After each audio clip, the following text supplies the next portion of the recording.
Hey, hello. Hello, hello, hello. Apologies for taking a long time. Hello, folks. I didn't do that bad. I think I did okay this time. Right? It wasn't like catastrophically bad. Hello. Honestly, I am so exhausted. How is everyone doing? It is good to hear from everyone, at least. Hello, hello. Let's see, who do we have in chat today?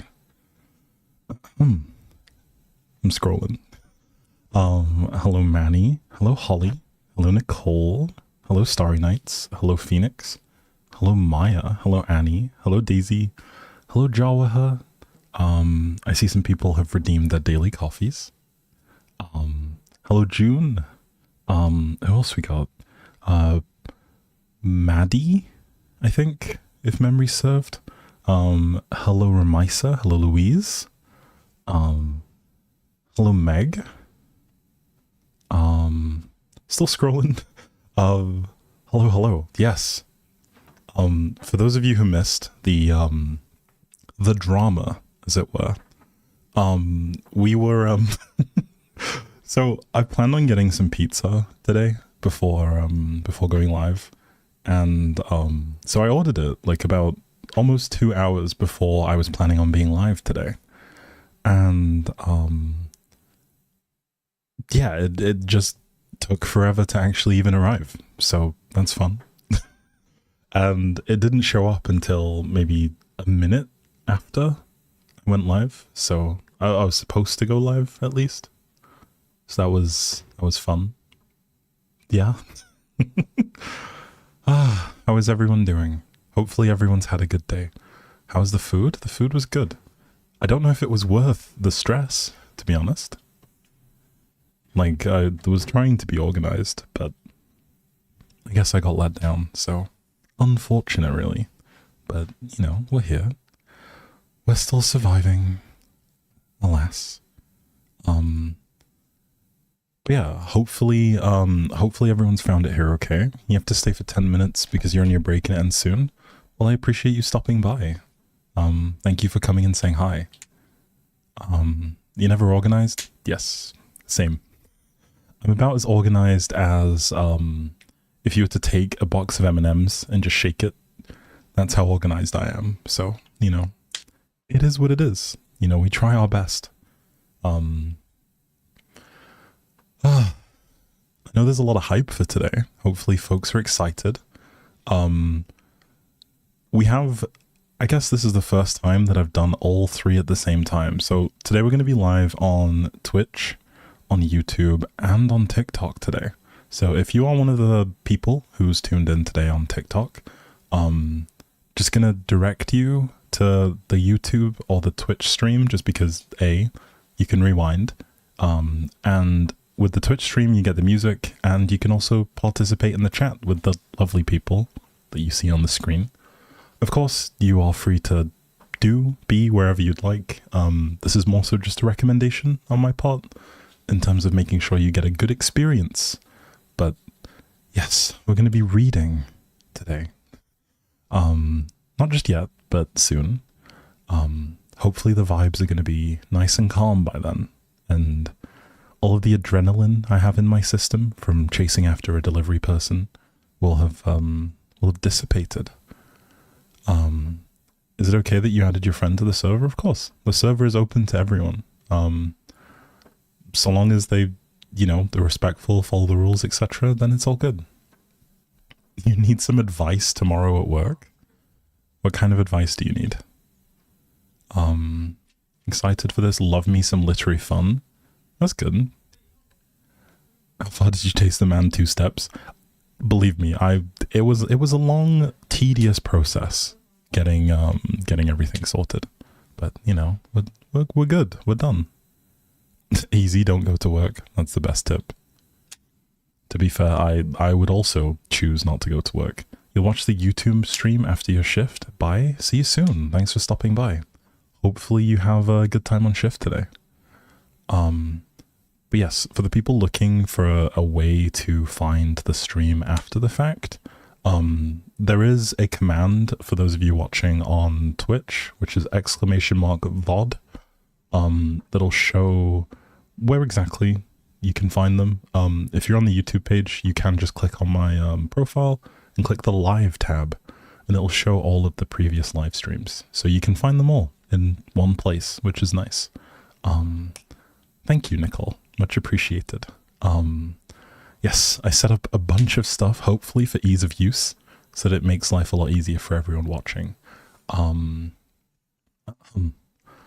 Okay, I have one last bit of housekeeping to do, which is namely for me to go and check that I have set everything up correctly. But yes, I guess out of curiosity, we seem to have a lot of people here today. So if you feel comfortable and you'd like to, it'd be cool to hear where everyone's watching from. So just a hello and from the place you're watching from.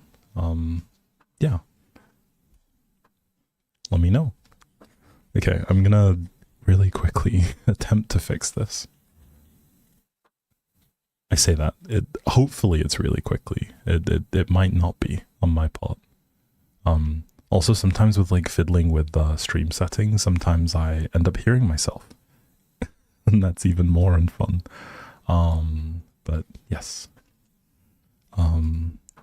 Okay, and let me pin a message. Just so that okay, there we go. All right. So, also I appreciate you folks over on TikTok. I do see you. But yes, I will probably look at closing the chat soon, just so that people have an easier time moderating. If you do wish to join, you can find links and stuff over on my, like, in my bio, but I will be reading. So you feel free to stay wherever feels more comfortable for you. Okay, let's see. Where have we got people from today? We have Goose Daisy is under the desk still. New broadcasting style, indeed. Cheshire in the UK. Hey, do you happen to have a Cheshire cat, or like? I guess that's kind of silly, but might move so you're stood on the desk. Okay, West Midlands. So we got folks from the UK today. Lovely, lovely. But yes, I have some stuff planned for reading that should hopefully be quite fun and quite entertaining. We have, for those of you who aren't aware, like in the Discord, in, what's it called? In May? No, it's May. It was May last month. In April, we had a little event for the whole month. And yeah, we basically just had a bunch of events going on at the same time. Art events, a photo challenge and stuff like that. And we also had a writing event. So today we're going to be like looking at, well, reading the stuff that people submitted for that event. To hopefully give people some shine, because there was some wonderful stuff that was written, and I know a bunch of you have been asking for like a stream where, like, you know, we just kind of read stuff. But yes. Okay. Should we start? Do you guys want to do you want to sit and talk for a little bit longer, or do you guys just want to vibe here? Because we can yap. I can yap. I promise. I do have some other stuff as backup. There is only so much material that was submitted for the event, but I do have some backup stories. You're from the Philippines and it's 4 a.m. and you just woke up. It looks like you're going to be read back to sleep. Hey, you got this, I believe. You can't wait for September so you can say you're watching the stream from Ireland. That's going to be exciting. We also have the Netherlands, Egypt, the only one from Austria. Maybe, you never know, there might be someone else from Austria watching along, so you never know. They could just be quietly, you know, lurking away. But yes, we have some fun backup material, which will be hopefully a fun surprise. I think some of you will kind of have an idea, if you've been around for a while, what some of the backup material may be.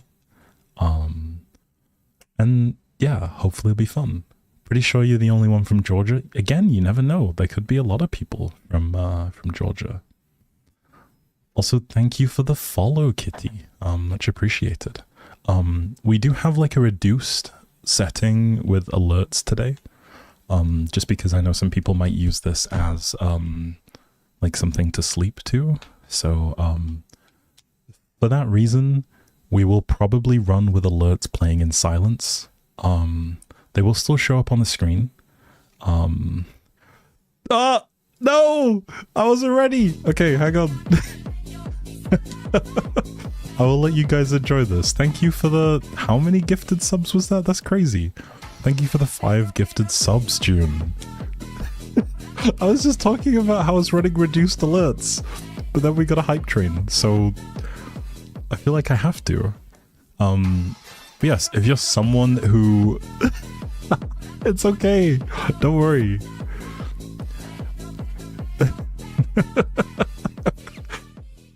Some poor soul is trying to sleep to this, and then they just hear Pedro playing through their ears. Also, thank you, Anna, for the 5 gifted subs. If you're someone who just got gifted a sub, please make sure to say thank you. This is ridiculous. This is crazy. I can't mute Pedro, not after today, so enjoy. I guess for a lot of you, this is going to be completely new, the experience of seeing the alerts. But yes, that's level 3 hype train. I wasn't even expecting it.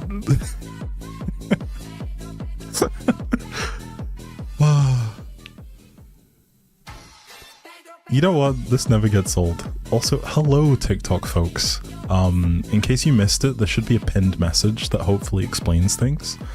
But yes, we're doing some reading today. We're just gonna yap for a bit. You wanted to see Farina? I'll never complain at seeing Farina. Still one of my favorite characters to date. Enjoy your gifted subs. Enjoy your gifted subs. That song is going to be stuck in your head, I can promise. Also, thank you for the 100 bits, Addy. Oh. Okay. Honestly, I don't mind. If we really want to keep the alerts on, I'll keep the alerts on. Part of me was like, I'm sure someone out there would want to listen to the stream just for the purpose of reading, like, you know, sleeping, relaxing. But now they're just going to be hit with the Pedro song at full blast. It is so addictive, right? It is so incredibly addictive. But yes, also, just a heads up, if you are someone who is interested in gifting subs or anything of that sort, there is a thing going on right now with Twitch where you get a 35% discount on community gifted subs. I think it's only good for another week. This isn't me asking you to subscribe, it's just more so if you want to spread the love. I know there are some people who are watching for the first time today who maybe don't have a subscription. So just saying, if you wish to save some money, it's cheaper to gift subs now, if that makes sense. Doesn't just apply to me, it's also cheaper for a lot of your other streamers that you watch. So yes, hello Kitty, welcome. Good to see you, welcome. It's funny, I was literally just talking about how the fact is I was talking about how I was gonna turn off alerts today because I didn't really think it was fair in case people wanted to use the stream to sleep, and then there was just going to be Pedro, but you guys love Pedro too much. I appreciate you guys. Thank you for the gifted sub, Annie. See, new person shows up, gets gifted a subscription. That's crazy. I love it. But yes, W Annie, W Anna. This is outrageous. You guys never fail to make me smile, honestly. Truly never fail to make me smile. But yes, we're going to be doing some reading. That's the plan. Thank you, Nicole. Thank you for the gifted sub, Nicole. Again, if you're one of the lucky people who gets gifted a sub, please make sure to say thank you. There are some fun benefits if you're someone that gets gifted, or maybe I should have a thing where people get like a special role, something in the server for gifting subs. But yes, you do get an extra role in the Discord if you connect your Discord to Twitch. If you're not in the Discord already, you should join the Discord, by the way. Shameless plug. Okay. We were going to read. That was the plan. We're going to read today. Eventually. Anna, Ani, and Nicole giving out big love. If also, I guess a lot of people may be new to Twitch. The folks who are watching along on YouTube or TikTok may not have any idea, but currently there's like a bit of a hype train going on. All that hype train is when people are like gifting subs, donating bits and stuff like that. We get some extra flair. So yeah, hopefully it would be cool to see if we can pass the record. I can't remember what the record was. I think the record was level 7. I think it was level 7, something like that. I forget. But yes, only participate if you feel up to it. Today is a special occasion. This is a stream that I know a lot of people have been waiting for a while. We raised the bits, not the bits, the channel points for it. About how many? About how many channel points? We what's it called? We raised 100,000 channel points back in April for this. Literally, like, is it April? Or was it before then? I'm pretty certain it happened and then I went on a trip. So, so I was kind of away during a time when we wanted to do it initially. But yes, sadly gotta go soon. Good evening, good afternoon, morning, everyone. Thank you. Much appreciated. Thank you for stopping by. We'll probably be going for a good while. I know we're only 23 minutes in. So expect a lot more yapping from me. Like a lot of yapping. I can promise you there'll be a lot of talking today. So we got chill lo-fi music. We have a lot of fun stuff planned in terms of reading. There should be some interesting stories, including something that we are really privileged to be able to share. Something that was given to us to read by one of our wonderful server members and moderators. But that'll come. Don't worry, it'll come soon. Also, thank you for the 50 bits, Piglet. Much appreciated. It's Kira, right? I think it's Kira. You must leave now, but maybe you'll be back later. Have fun. Well, thank you for stopping by, Cookie. I'll see you soon. Oh, this is so hectic. This is so hectic. What's it called? I will leave alerts on. Thank you for the 100 bits, Kira. Much appreciated. Y'all are insane. Can I just say that real quick? Y'all are absolutely insane. It's hectic because Pedro. It's always hectic because Pedro. Also, you do get gifted permanent emotes, by the way, if you do participate in the raid. Thank you for the gifted sub, Addy. Yes, enjoy. More Pedro, more happiness. Magical. Truly, truly magical. I kind of forgot to post something on my stories and stuff to say that we're going to be live. Also, if you did get something from the hype train, make sure you open your hype chest. Should be fun. Can I ask a small favor from everyone in the chat right now? Y'all are gonna be on my story, so can you guys all say like hi TikTok in the chat real quick? Yeah, just say hi TikTok. I'll record my POV and I'll stick it up. So get ready. Start spamming hi TikTok, please. Okay, this is gonna sound like cringe promo.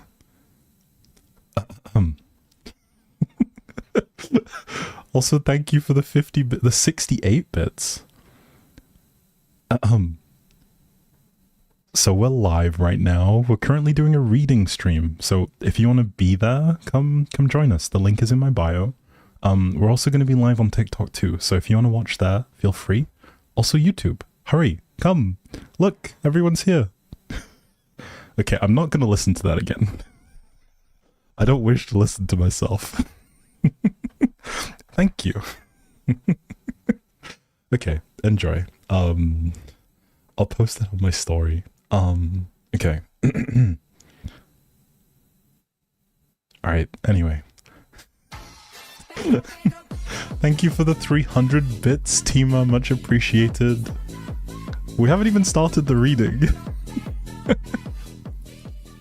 But I think we're here for the yap. So many people have missed this moment, right? Can you imagine in the future? This is going to be a legendary moment. Y'all were here. Can I just say that? Y'all were here. You've witnessed it. You were here for the stream. The reading stream. Probably the first of like many. Maybe we'll make it a regular occurrence. But this is the first one ever. The first time I would have sat and read something live. But yes. Oh. I have so much adrenaline and like energy in my bones. I thought I would like shake it off after sitting here and talking for a bit. But it just feels like it hasn't stopped, you know? Also as a heads up, we will take breaks every hour for about 5 minutes.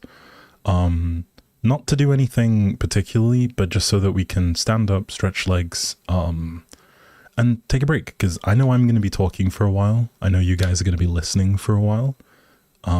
So make sure you take breaks throughout this stream. But yes, okay. Do 10 jumping jacks, maybe it'll help with the nerves. I wish. You gotta go, have a good stream. Thank you for stopping by. It was good having you. Thank you. I'll see you soon. Okay, so I have a few bits of material. I need to also get myself in the zone. So I will be like kind of referring back to some stuff in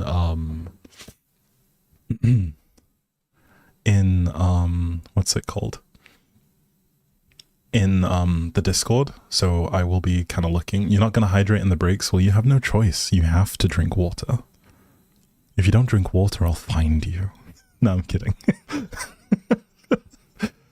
You should drink water though. It is important. So I do have some stuff prepared. I was trying to think of a way to kind of show what's going on and what I'm reading on screen, but given that it's going to be stuff from Discord, it might be a little bit awkward in terms of trying to find stuff. So yes, I guess without further ado, there will be some poetry. I'll try and give full credit to the people whose stuff we are reading. And please bear in mind that a lot of people here have shared things that they are working on or that they worked on really hard. So please try not to be critical. Just be positive here. I think that's the main thing. Be encouraging, because I want to see more of you guys participating in these events. I know we have some really talented writers in my Discord and in my community in general. So it would be cool to see, you know, let's be uplifting. Let's be positive, right? Don't give out criticism unless it's asked for. But in this case, no one has asked for criticism. So, yeah, positive vibes. Okay. Let's get comfy. Let's relax. Let's set the mood. This is when I wish I had like some candle noises. Also, hello, Alondra. Welcome. Welcome to the reading stream. Folks of TikTok and YouTube, hello, hi. Yes, we're going to be positive, we're going to be supportive, once we kind of get through people's own personal submissions and stuff like that, we can be a little bit more critical. There are some things that are written by very well established authors and stuff like that, so don't stress. That's when you can maybe be a bit more critical if you'd like. But still, we want to keep positive vibes. Okay. Also, feel free to talk. I will respond when I take breaks or between stories. But yes, okay. Stories and poems. Now I regret drinking Diet Coke. But yes, okay, here we go. So first up, we have a submission from the spring event. So a lot of these things are going to be themed on spring. I know for a lot of people, it may be towards the end of spring if you're watching along. But yes, we have some lovely written works about spring. Okay, so the first of which is a sequence of like shorts from Jessie. Jessie is a member of the server who is honestly really lovely, and if you ever bump into Jessie, they have the most incredible, most wonderful smile. I think a lot of you will agree. Okay, so this is something from a work in progress that they have been, like something they've been working on that is still a rough work in progress. Here we go. Lorcan hummed under his breath as he wandered through the garden, his palms facing the freshly turned earth. A trickle of magic flowed from his fingers, feeding the seeds that lay buried under the soil. They just needed a little bit, a small boost so they could grow healthy and strong as the world warmed and the days grew longer with the advent of spring. Oh, my throat. A huffing sound came from behind him, and he turned. He was greeted by the sight of a large grizzly, slowly making its way around the side of the cabin. Lorcan grinned when he saw that the way its fur stuck up in random places. "Nice bedhead, my love," he quipped, not bothering to hold back his chuckle. The bear grunted at him, sending him a grumpy glower from the... I'm stumbling. The bear grunted at him, sending him a grumpy glower from under the lowered brows. Blue eyes, still sleepy. Lorcan chuckled again. "Okay, I'll be nice. I know you're not a morning person. Spring equinox person? What is it when it's seasonal rather than daily?" he mused out loud, a little furrow appearing between his eyebrows. The bear gave him an unamused look and began lumbering towards the tree line. Lorcan huffed out a soft laugh.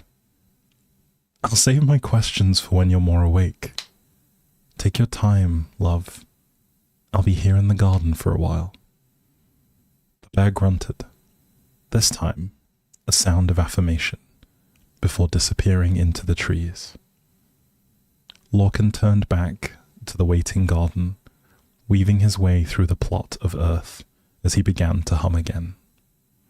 The warm tingle of his magic flowing from his core to the earth settled something inside of him, and he sighed with contentment. Okay, there we go. Can we get like a round of applause? For this is part 1, by the way. There are still 2 more parts of Jessie stuff. So yes, can we get some clapping emojis for Jessie, please? Thank you. Well, peeps, I'm gonna leave again. Bye-bye. No worries. Thank you for stopping by. Also, sorry if I miss messages. Yes, thank you, folks. Okay. So we're gonna do part 2. This is a 3-part thing from Jessie. Okay, here we go.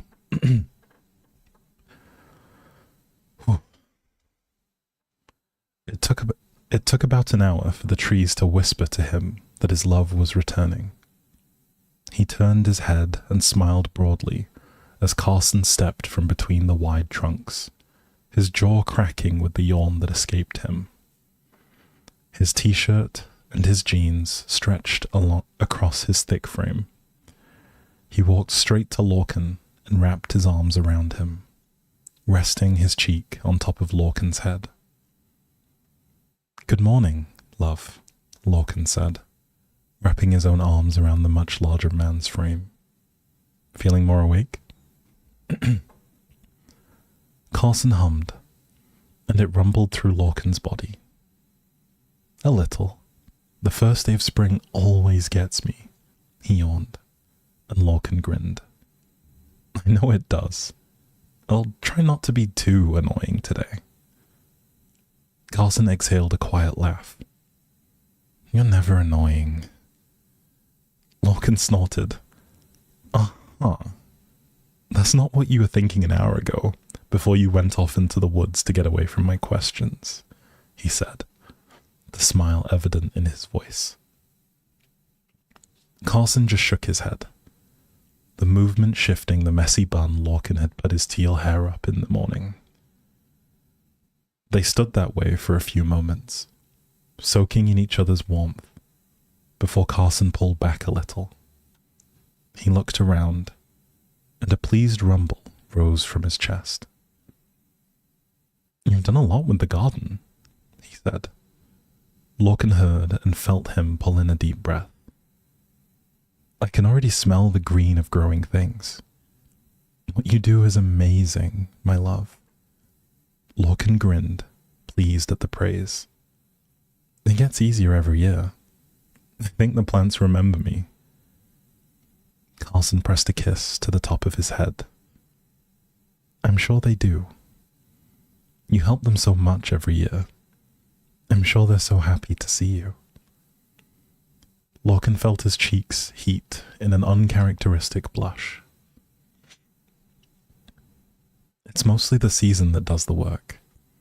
I just help things along." "And you do a wonderful job of it," Carson insisted, his arms tightening around him. "What you can do amazes me." Okay, that's part 2. Everyone give it up. A round of applause for Jesse, please. That was amazing. I'm liking this. I'm liking the warmth between these two characters. I think it's clear to see the affection that they have. I'm not entirely sure, actually. If Jesse is around, maybe they could provide a bit more detail. But yeah, I don't know, honestly. Yes, a lovely, this is wholesome. This is heartwarming. I hope you guys feel it too. It's very pleasant. Okay. I'm going to allow myself a moment to take a sip of water. But hello, folks. Also, I'm sorry if I missed your messages. Hello, Noah. Good to see you here. Hello, Sim on duty. Welcome. Hello, Blushing Turkey. Sorry if I missed your hellos. We're just doing a reading stream. We have a bunch of things still to come, including part 3 of this series of shorts. And some more submissions from the previous writing event that we did over in the Discord. And then some more fun stuff. So I hope you're all looking forward to it. Yes, hopefully the vibes are nice and chill. Everyone's relaxed. And we're just going to keep it fun. But yes.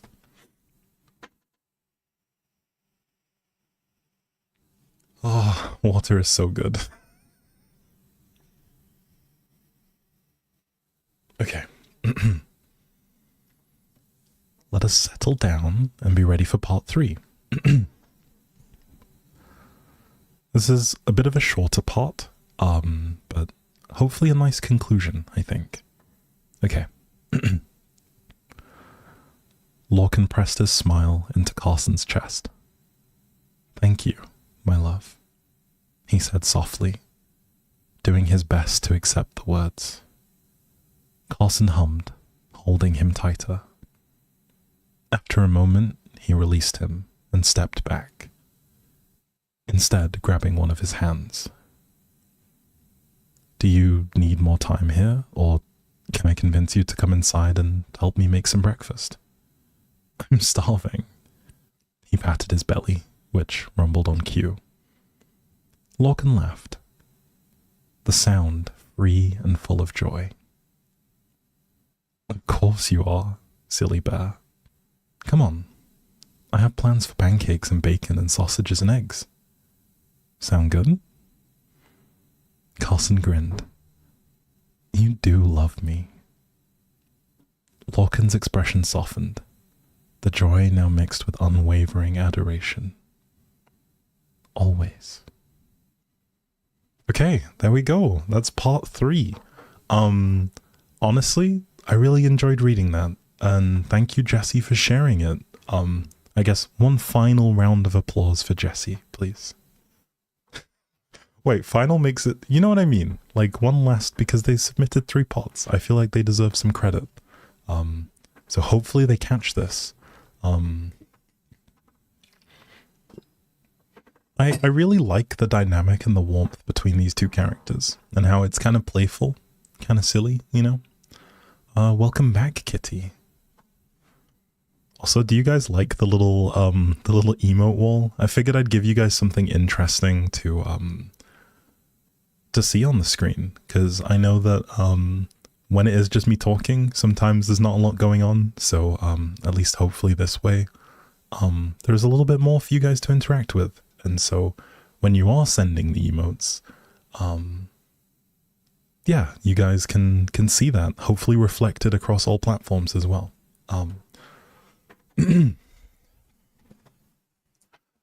Okay. In that case, are we ready for more? This one is a piece that has been written by one of my wonderful mods, Noah. I think a lot of you in the community will know Noah and how kind they are. You just wanted to stop in before you had to go to dinner, but loved the concept. I'm glad you enjoy it. Yeah, thank you for stopping by. Hopefully you have a nice dinner. What is on the menu? You're scared to post your stories because you're scared that people will judge? No one will judge you. I think generally, right, like from what I've said about the server, is that I want it to be a place where people feel accepted. So please post without reservation. People will absolutely support you. But yes. Fancy dinner for your husband's birthday with his parents? Enjoy. Hopefully it's delicious. At least it will be delicious. Never mind hopefully, it will be delicious. Enjoy. Hopefully it is a good time. And it goes as well as it can. Okay, yes. Noah, hello. I was just saying that people will know you. You're one of the more prominent people in the community. Someone who's always nice and lovely. And Noah wrote a short little bit about spring. So hopefully it brings a smile to your faces. Yes. Okay, here we go. I need to make it bigger so that I can see it better. Okay. Spring is one of my favorite seasons. Here in Sweden, we have such dark winters. So when the light comes back in the spring, I'm happy and hopeful that we now have more sunlight. I also love the light green color of the new shoots and how the trees get their leaves back. Spring is also probably my most nostalgic season. I think back a lot to my childhood and to the breaks in the schoolyard and how the breaks became much more fun when the sun came out and you became more eager to climb trees, play marbles, and run around without slipping on the ice. One specific memory I have is a trip. I made a trip in 2003 with my family to Gotland. Gotland? Sorry, I'm bothered about pronunciation. Gotland. I was 10 years old. We rented a small white house in a small village. There was nothing special about it, really. Me and my sister spent the days playing cub and going to the supermarket across the street. Inside the supermarket, they had an aquarium with a giant pleco sucking on the glass, which I was scared of. We bought water guns and ran around the garden. It wasn't very sunny, and there wasn't that many flowers in bloom yet, but it was spring. We went to the cinema, a very small cinema. I wondered how it got around. Looking it up now, it did indeed shut down 3 years later. Dad had brought his heavy laptop and the computer game for the Pixar film A Bug's Life, which I was playing. We went to a flea market in a barn, where I bought a Digimon Tamagotchi that I played with for the rest of the trip. It wasn't that special of a trip, really, but it's still such a pleasant memory for me. I was starting to approach my teenage years. I could feel my childhood starting to change, and I could notice how my older sister had approached her teenage years even more, as she was suddenly taller than me. Although the trip was not that remarkable, it is one of my strong memories from the end of my childhood, and I often think back to that trip in early spring. Okay, thank you. Everyone give a nice round of applause for Noah. See, I love stuff that kind of recalls just fond memories like that, you know? I think I also agree with you in terms of like the way that like your mood shifted as the seasons changed. Like, while I did love the winter time when what's it called, when the seasons changed, it was always so magical, and it felt like everyone kind of got energy, you know. I don't know if you guys also feel that, but yeah, I think as well, what is nice about what Noah submitted there is that it's nice to appreciate the smaller things, you know, the little moments here and there. So yes.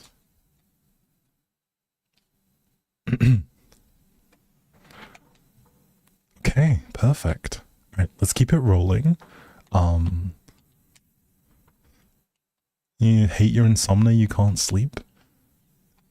I mean, hopefully this is able to help you relax. We do have some longer stories coming. There will be a lot more of me continuously talking. Just stay tuned. But yes. It was so evocative and nostalgic. I agree. That was so beautiful, Noah. Pictured everything as if I'm seeing it right now. Yeah, agreed. Okay, so the last of the spring submissions from the event is written by Honey. This is one that I'm quite excited for. This one had a very interesting way of being presented that I think is just absolutely stunning. It was written in Canva. So if you're someone who's in the Discord, I'd encourage you to go take a look in your own time. And also look at the other people's submissions. They're all really lovely. But yes, here we go. So I'm thinking that I may show this one on screen, but it is in light mode. So I don't know how you guys feel about the text being up, just because it will be quite bright because there is a white background. So I would encourage you, if you're someone who prefers to what's it called? Who prefers darker text, maybe, to look away for a bit, just so that I can zoom in and you guys can see and maybe follow along if you wish. Okay. Give me a second and you'll see some stuff moving around. So I apologize if it looks a little bit odd at first. let's see. I'm gonna add this one. Okay, 1 second. And then,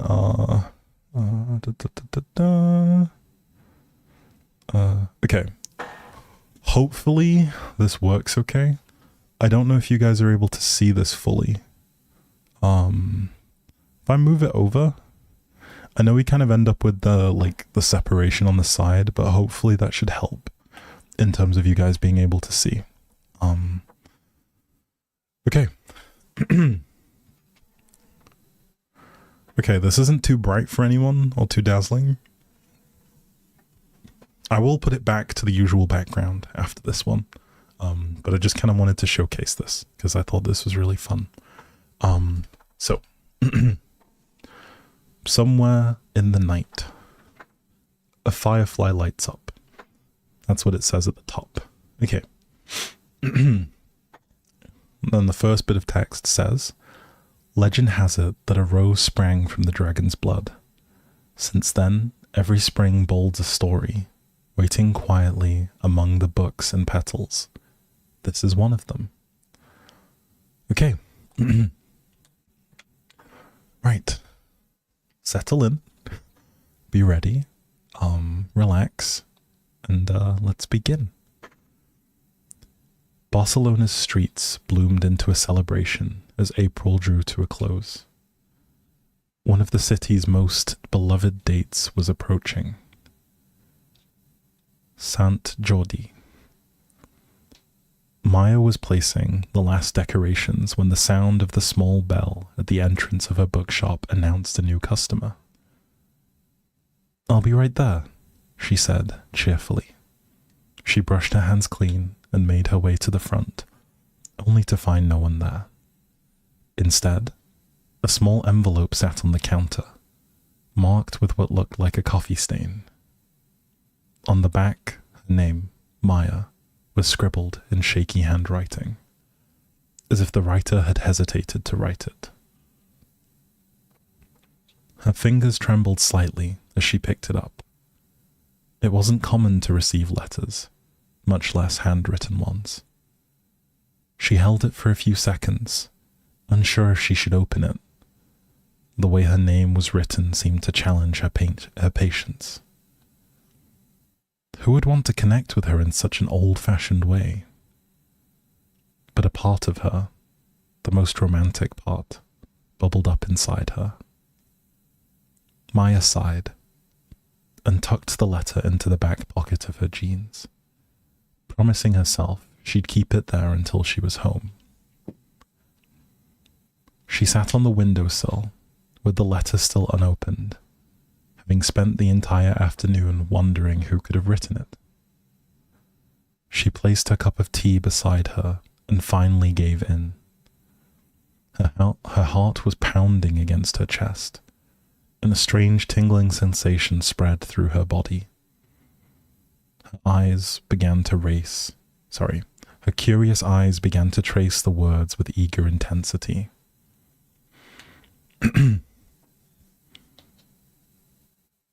I didn't think I'd ever see you again. And yet, there you were, glowing like my little firefly. You probably didn't notice, but for a few seconds, the world seemed to stop. It was my first time walking down that street. A last-minute decision. And there you were, as if fate were giving me a sign. You were smiling as you decorated that little bookstore so carefully, so lovingly, as if every detail mattered. I froze. I couldn't move, because I didn't know how to approach you, how to cross that door and stand in front of you again. So I ended up here, writing this, with a cup of coffee that's already gone cold and the words trying to spill out without sounding like too much. I don't know if you'll read this. I don't know if you'll understand. Something in me needed to do it. Needed you to know that nothing has changed. That everything is still there. Just like the way it was that first day. Maya now had more questions than answers. It seemed to be someone she knew well, yet her mind couldn't find the right person. She reread that letter more than once, analyzing every word, every sentence that made her discover the sender. When Maya went to bed, she kept thinking about the situation in her head. Surely it was just a joke. Although, who would be so cruel to play her like that? April 23rd arrived, and the streets were dressed in red and yellow. Stalls filled with books, and roses lined the main avenues, making the spring day feel even more magical. Maya opened the bookshop early, making sure everything was in its place. She wanted to offer her customers a unique experience, just like the one she had once lived herself, when she discovered the magic of St. Geordie after moving to the city with her family. Located on one of the most iconic streets of the celebration, Grand de Garcia, she knew the day would be a busy one, and it didn't take long before she was helping her first customer. She took great care to make sure every detail was just right. She used special wrapping paper for the books, little ribbons in the same colors that adorned the city, and distinctive cards with small details inspired by the legend. That year, she'd wrapped up a few mystery books, just in case someone adventurous wanted to pick one without knowing the title. Each carried a small phrase written in her own hand. For Maya, it felt like waking up on Christmas morning, except it was April. The smile never left her face, and that warmth, that human touch, was what drew the customers in the most.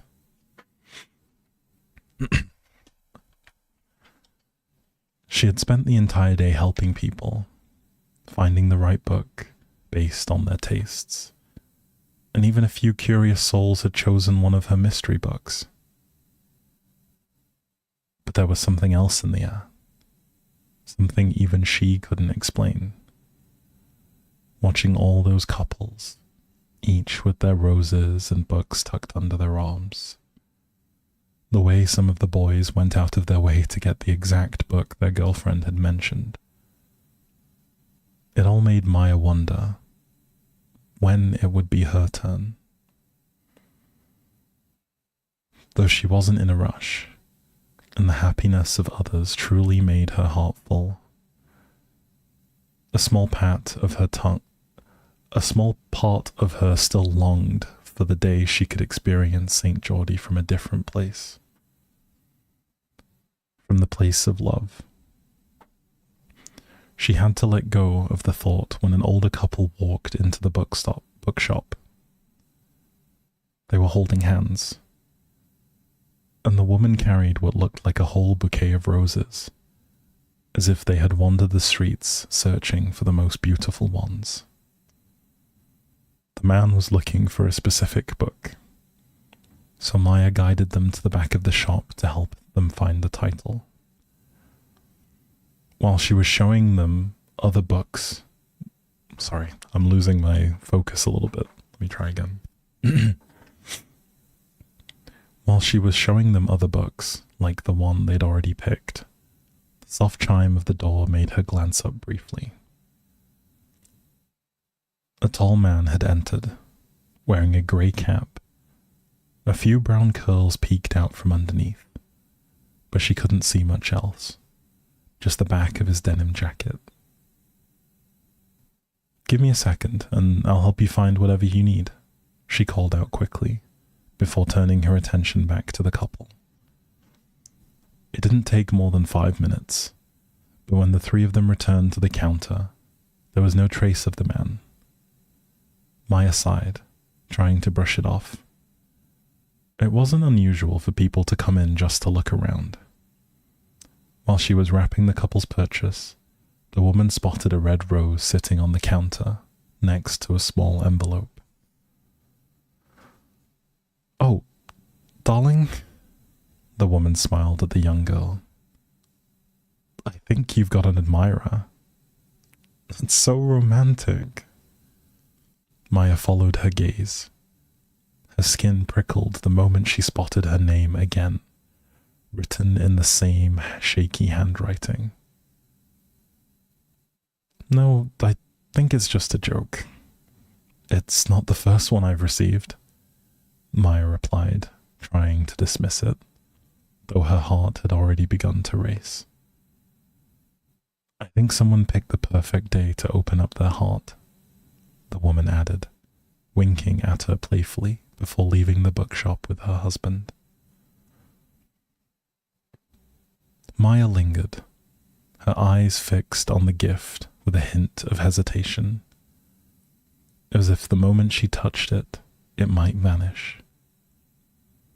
A group of friends burst through the door, laughing and greeting one another before scattering around the shop. Maya set the gift aside and put on her best smile and returned to assisting customers. Also, thank you for the follow, Aria. Yes. The day had come to an end, with a few flower stalls still lining the street as Maya finished closing the bookshop. The rose and the letter remained right where they had been left by whoever brought them. She didn't want to wait to read its contents this time. She couldn't bear the thought of going home with that weight on her chest. So she grabbed the stool from behind the counter and opened the envelope carefully. She swallowed hard. Her hands trembled again, and a familiar feeling stirred in her chest. There was still more to discover. Okay.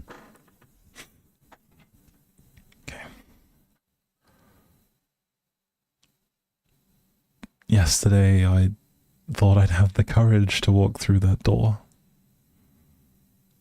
I was ready to see you after all this time, and to ask about your life, about what happened after that spring camp. But something stopped me. It felt like stepping into the past, like a memory I never experienced to remain so intact.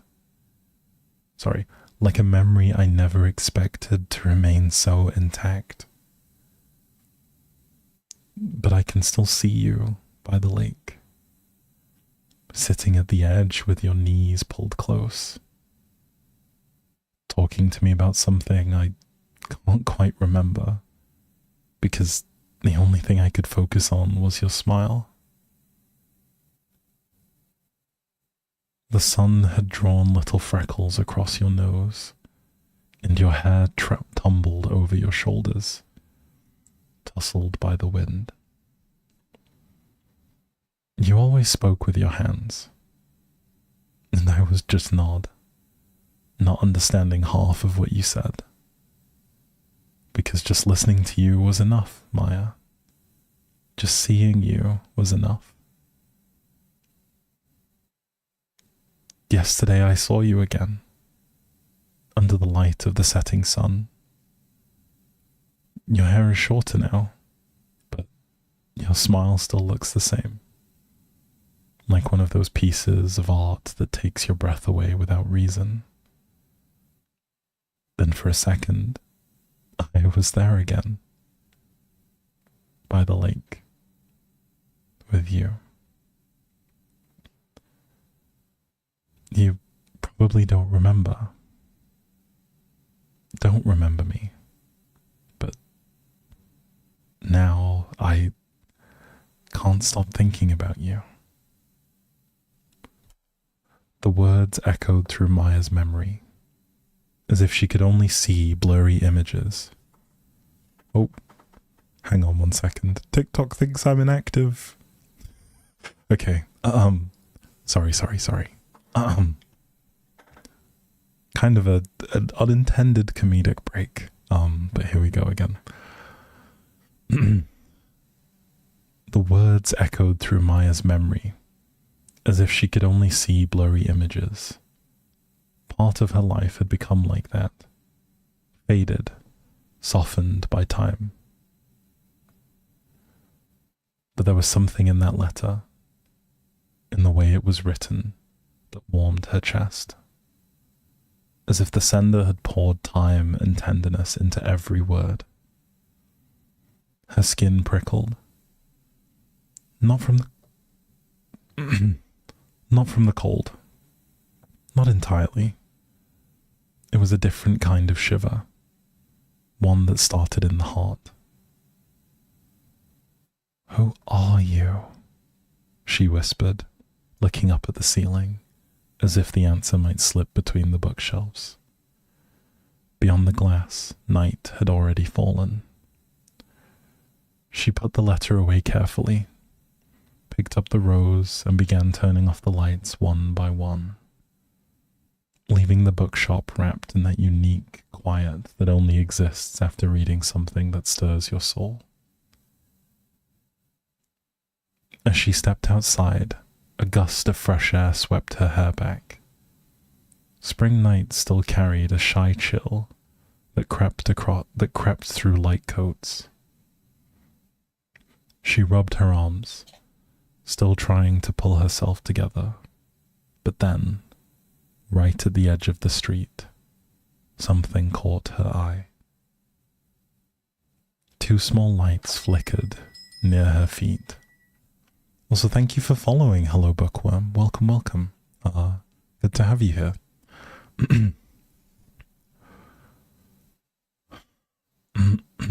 Where were we? 2 small lights flickered near her feet. They drifted slowly, as if the rose in her hand had drawn them in. "It can't be," she whispered, barely moving, hardly breathing. Fireflies. Right there, in the middle of the city, between the asphalt and shop fronts, 2 fireflies danced, as if they already knew what the letter had awakened.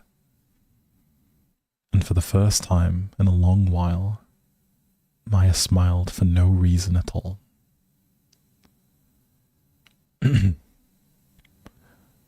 She had spent several nights thinking about the letters. She would take them out of the little box where she would keep all her important things, running her fingertips over the trembling handwriting of her name. She forced herself to think about the past, digging through memories, clinging to hope that something, anything, might give her a clearer answer. But it never came. The rose sat on her nightstand. Maya liked looking at it until she fell asleep. That familiar warmth would bloom in her chest every time she did. She couldn't stop the smile that formed on her face.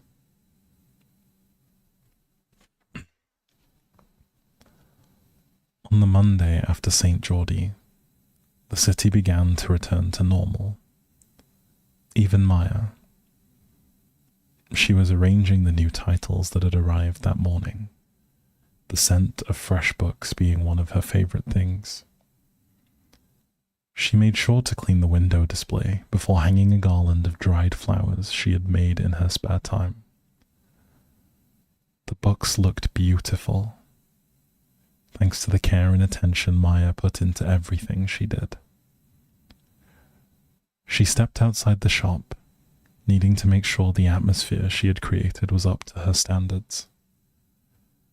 Crossing her arms, she studied the storefront from the edge of the pavement. She tilted her head slightly, carefully analyzing every detail, until she nodded with a small smile, satisfied with her work. And then, Something made her turn.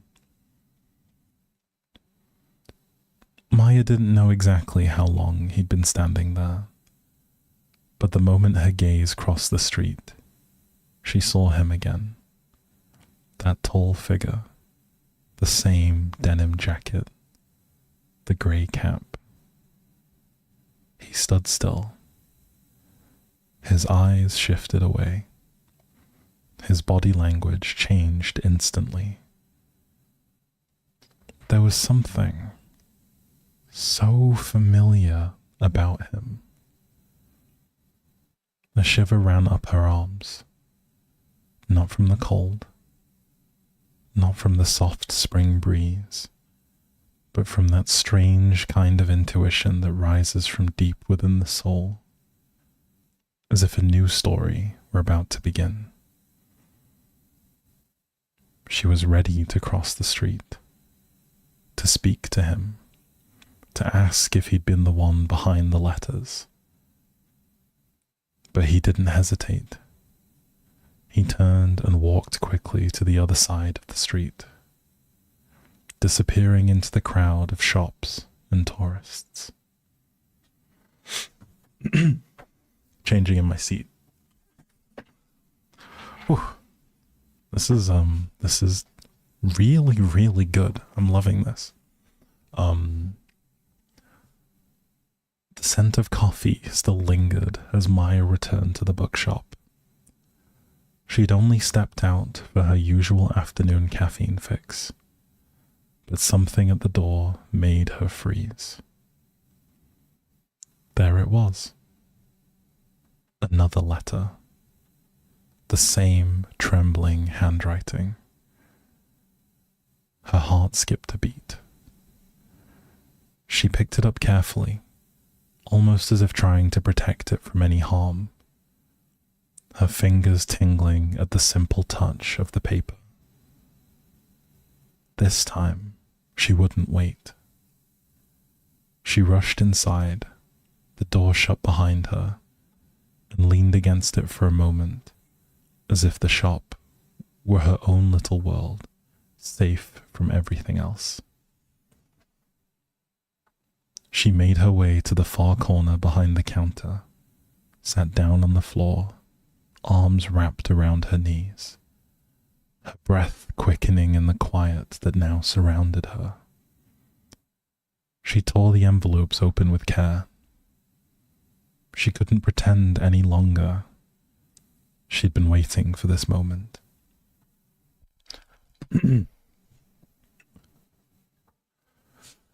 Dear Maya, I thought I'd only write that first letter. Just something simple to shake off this feeling. Maybe I could fit it all into a few lines.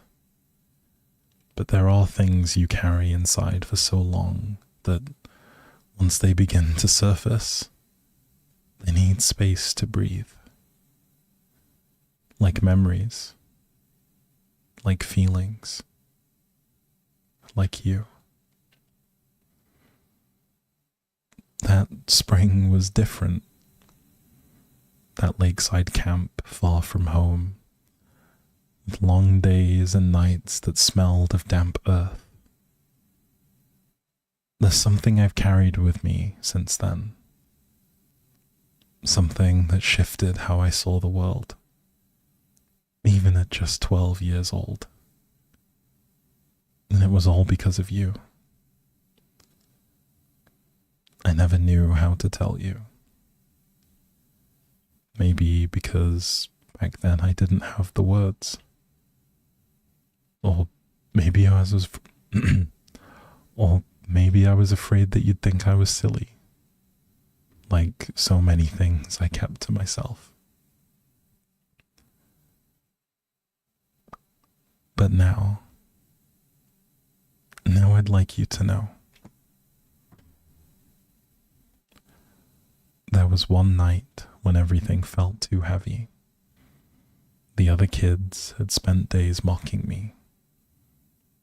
Sometimes because I spoke differently, or because I stayed quiet, or always had a book in my hand, and I just wanted to disappear for a while. So I ran off to the lake. I thought no one would notice, but you did. You showed up with your little flashlight, your hand trembling, and an expression I'll never forget. You didn't say anything at first. You just sat beside me. After a while, you said that darkness can sometimes be a good thing, that fireflies only show up when it's dark enough. That stayed with me. I never forgot, Maya, because you were that to me. My firefly, small, bright, unexpected. You appeared when I needed it the most. You made me feel like I wasn't alone. Like someone, at least one person in the world, truly saw me. And now, after all these years, I realize that you never stopped being that light. My spark, my hope, my firefly. The paper trembled between her fingers. The words written on it felt like an embrace, touching parts of her that she thought had long been dormant. There was something in that handwriting, in the way he called her name, that made her heart beat like it did when you're a child discovering your new favorite place. As she read, images began to surface. Those she'd been searching for over the past days finally had a name. The edge of a lake bathed in moonlight. A boy with messy hair, a book in one hand, and her small fingers in the other. His laughter rising into the warm spring night. Excuse me. Ooh. Fireflies dancing all around her. Bare feet brushing against the grass as she ran, free and full of joy. She allowed herself to close her eyes for a moment, pressing the letter to her chest. It hurt not to see it all clearly, but the feeling blooming in her chest was real. And then, the sound of the door brought her back to reality. The chime she had heard 1,000 times felt different that day. Maya took a deep breath, trying to quiet the whirlwind of emotions inside her. She stood slowly, as if those footsteps were harder to take than she expected. And then her gaze lifted, and she saw him. Those eyes, honey laced with a hint of green, clearer now, brighter. Time hadn't changed them, only made them more his. And in that instant, she knew. She knew who he was. Leo. Her Leo. A little firefly. Leo's voice trembled slightly, but a smile spread instantly across his lips.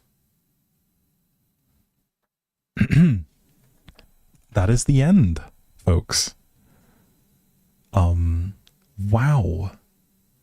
I guess first thing, give a round of applause for Honey, for the lovely story. I know if you're still awake, that is. I know some of you may have knocked out. If so, I'm sorry. But yes, incredible stuff. I really enjoyed that. That was honestly beautiful. Yes, it was beautiful. I agree. Um,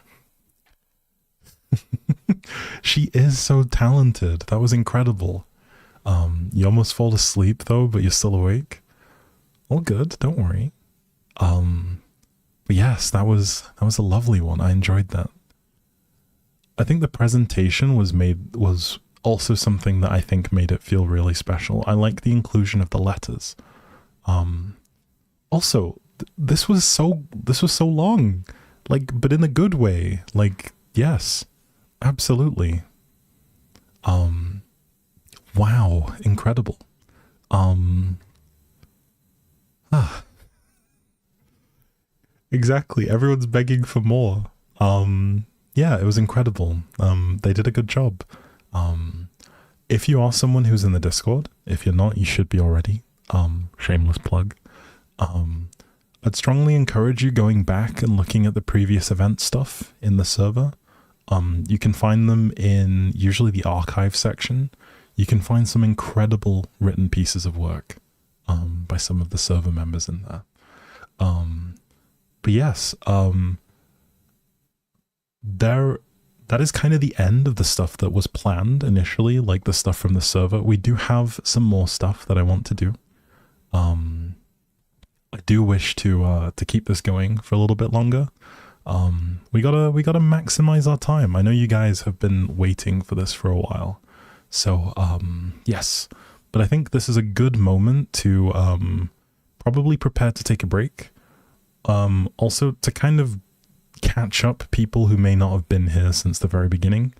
We were just doing a reading stream. Well, we still are. We're still going to continue going.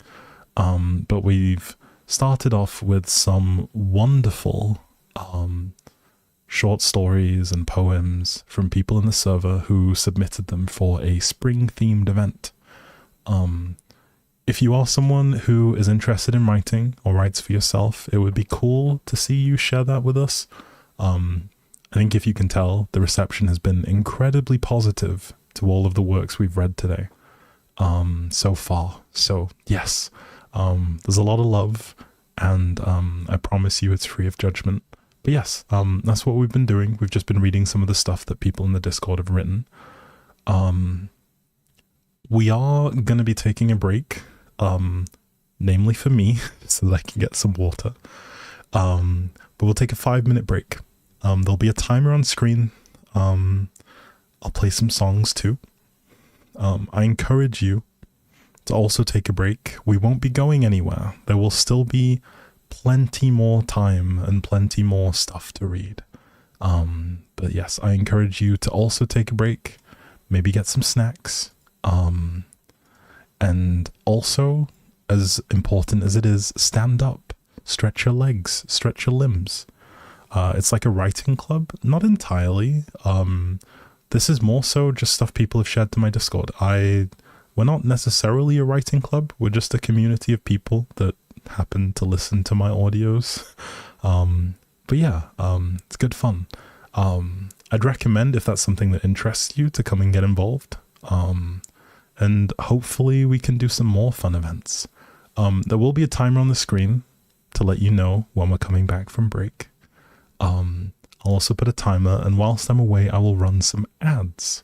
So, yes, you're not missing anything during the break time. We will just be yapping. Okay. I will see you guys in about 5 minutes.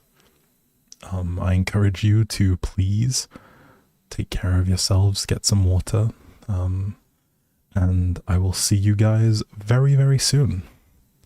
Okay, bye.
Okay. Hello. Hello, hello, hello. We are back.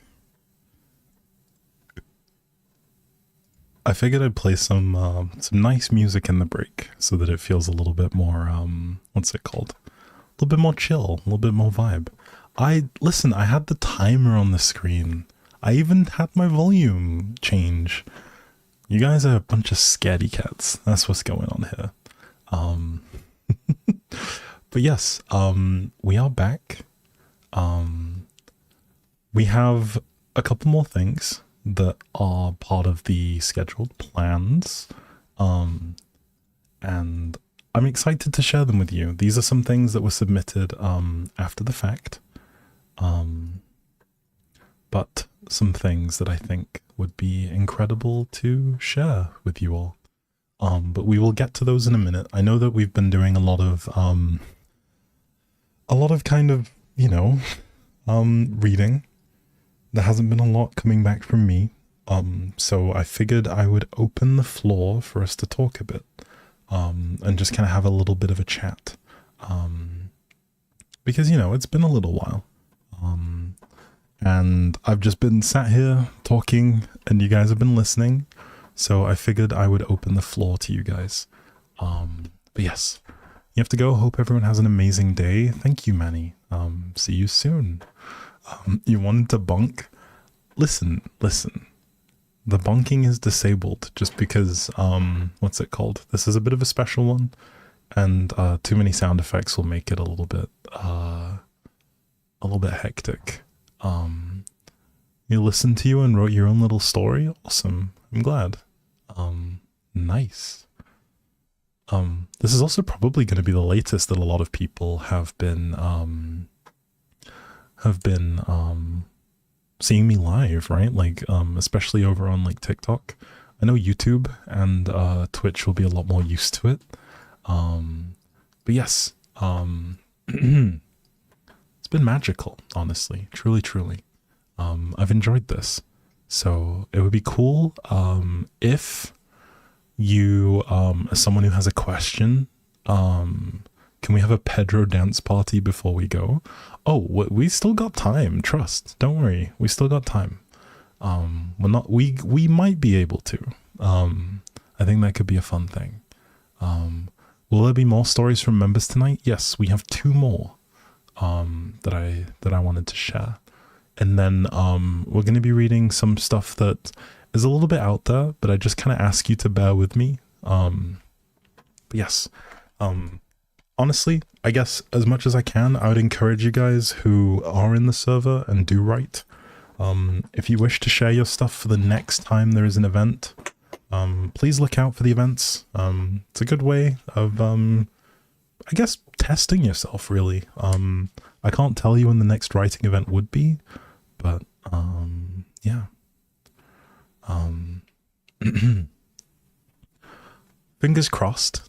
You guys keep it up, and you guys keep showing up and making it fun for all the people who share their writing with us. This is when I wish I had some author friends, to be like, hey, do you mind if I read things from the book? Do I read things from the writer's corner as well? On this occasion, it is specifically stuff that was submitted for events. I did leave a form up before the stream, just so I'd have a chance to kind of proof things. But on this occasion, I can't really take anything now whilst I'm live, just because I won't have a chance to proofread it and make sure that it's like stuff that I'm comfortable reading out on stream, But yes,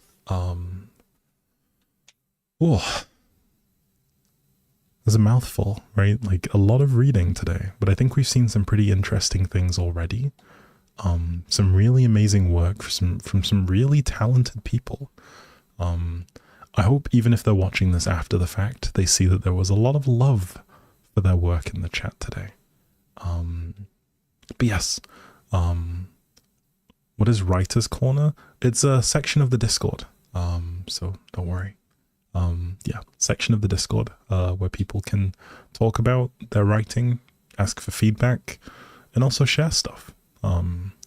but yeah, it's just meant as a space for the people who like to write, really, to exist. We also have sections based around people who might like to read books, to kind of bring some attention to the book club over in the server. We have, currently for Pride Month, we don't actually have a book of the month. We do have a little book bingo game that the lovely people and the mod team have put together. So if that is something that interests you, that could be something to check out. It is hopefully a ton of fun to get involved with, and it's also, you know, you can read whatever you would like and fill in your bingo card. Also, thank you for the follow. It's Margia. Welcome. Welcome. Yes.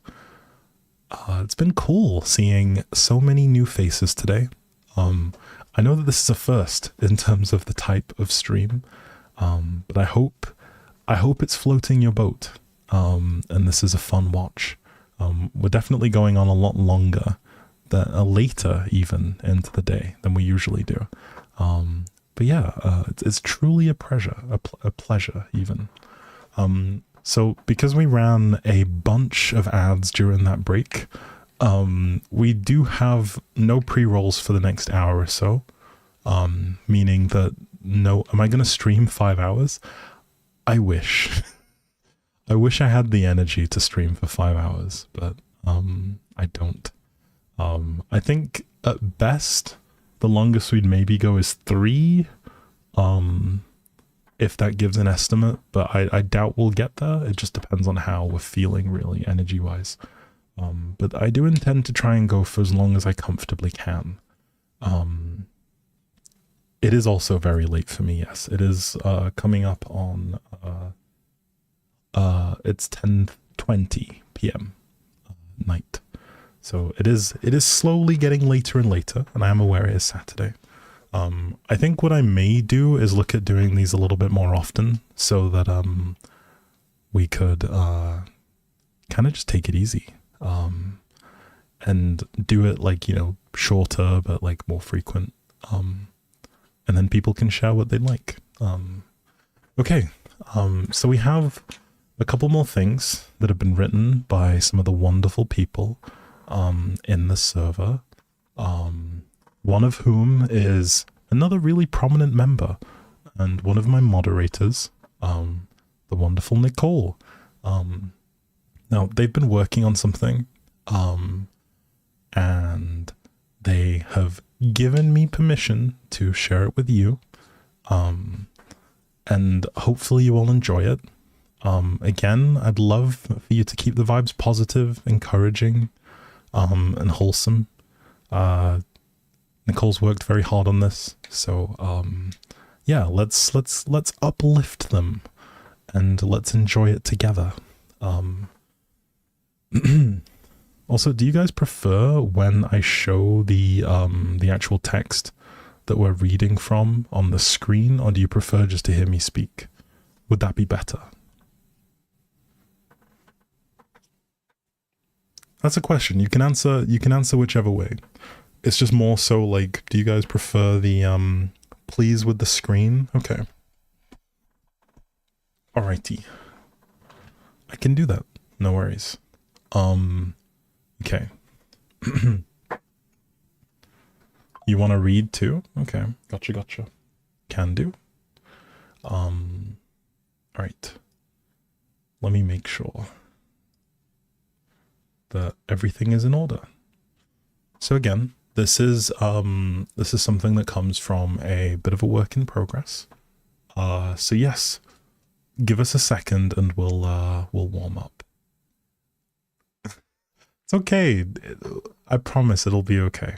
As you can see, Nicole's a little bit shy, but remember, we're going to be nice and supportive. We're going to give Nicole the encouragement that she needs. You're starting at trying to find where we are. Okay, fair enough. Right, anyway, please get comfy. Settle into your seats or your beds or wherever you are. Feel relaxed. You saw me meet your friend? Okay. Hello, Tima. Hi. It's been in the work for a few years. Okay, nice. See? So be patient, be kind, be nice, be encouraging. We want Nicole to really feel the love here. Yes. Oh, it's Margia. Okay, gotcha. Alright, if everyone is ready, let's begin. Okay, so I need to get myself comfortable. I need to make sure I'm sitting up, and we'll be good.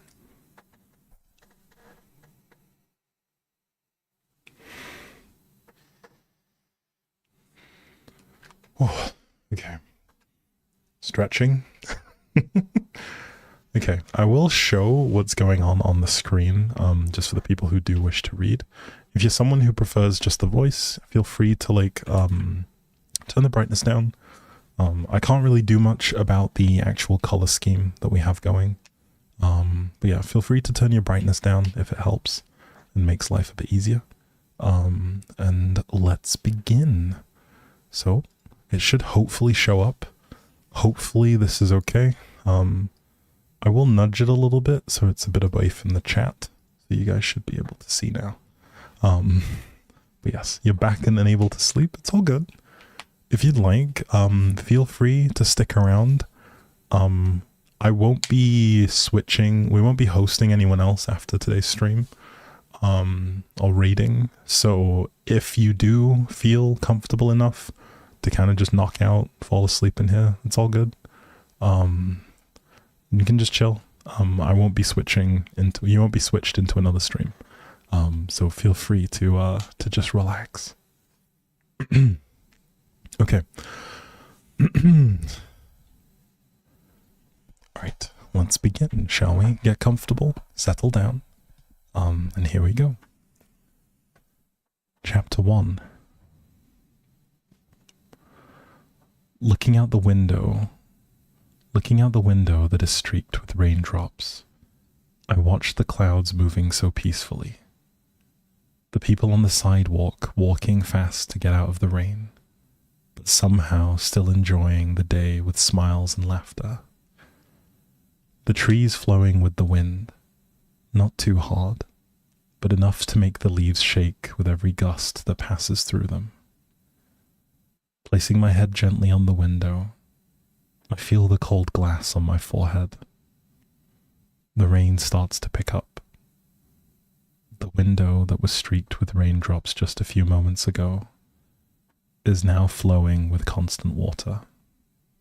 However, not even the peaceful clouds or the constant rain can stop the thoughts in my head. The heaviness in my limbs makes it almost impossible to move. The empty feeling inside and the lack of emotion. The frustration of not completely knowing what or even why this all happened to me. I sit on my window bench with a fuzzy blanket and multicolored pillows, but nothing feels the same. The colors don't look as bright anymore. The bench I sit on, that was once a place of joy and happiness, is now a bench replaced with thoughts and memories of what has happened. Still, even though my room and its contents are tainted with horrible memories, somehow it is still my safe space. Still a place where I can be alone and feel free from the outside world. Still a place where I can be, sorry, I'd read the same thing twice. Out there is where the nightmares happened. The nightmare that I have to face. But I'm too scared.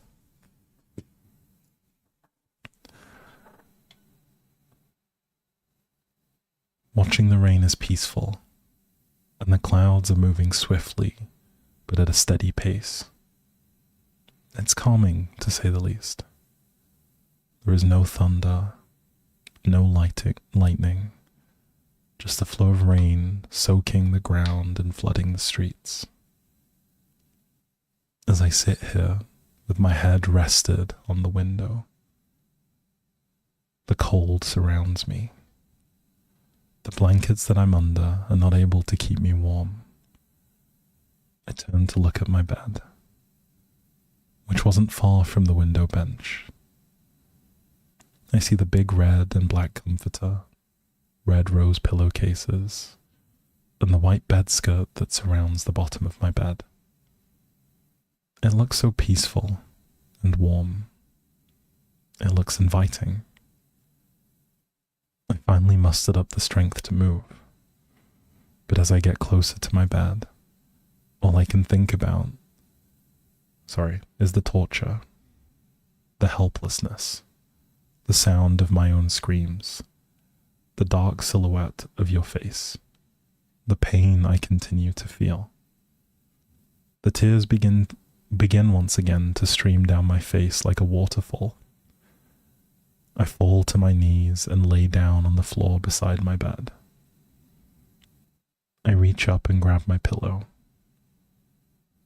The floor is cold and hard, but I feel safe on the floor. I feel comfort wrapped in my fuzzy blanket and soft pillow. I need to get some sleep, but every time I close my eyes, I see the outline of your face. I'm living in a nightmare. I just want to wake up from it. I open my eyes. It's morning, and the sun is starting to rise.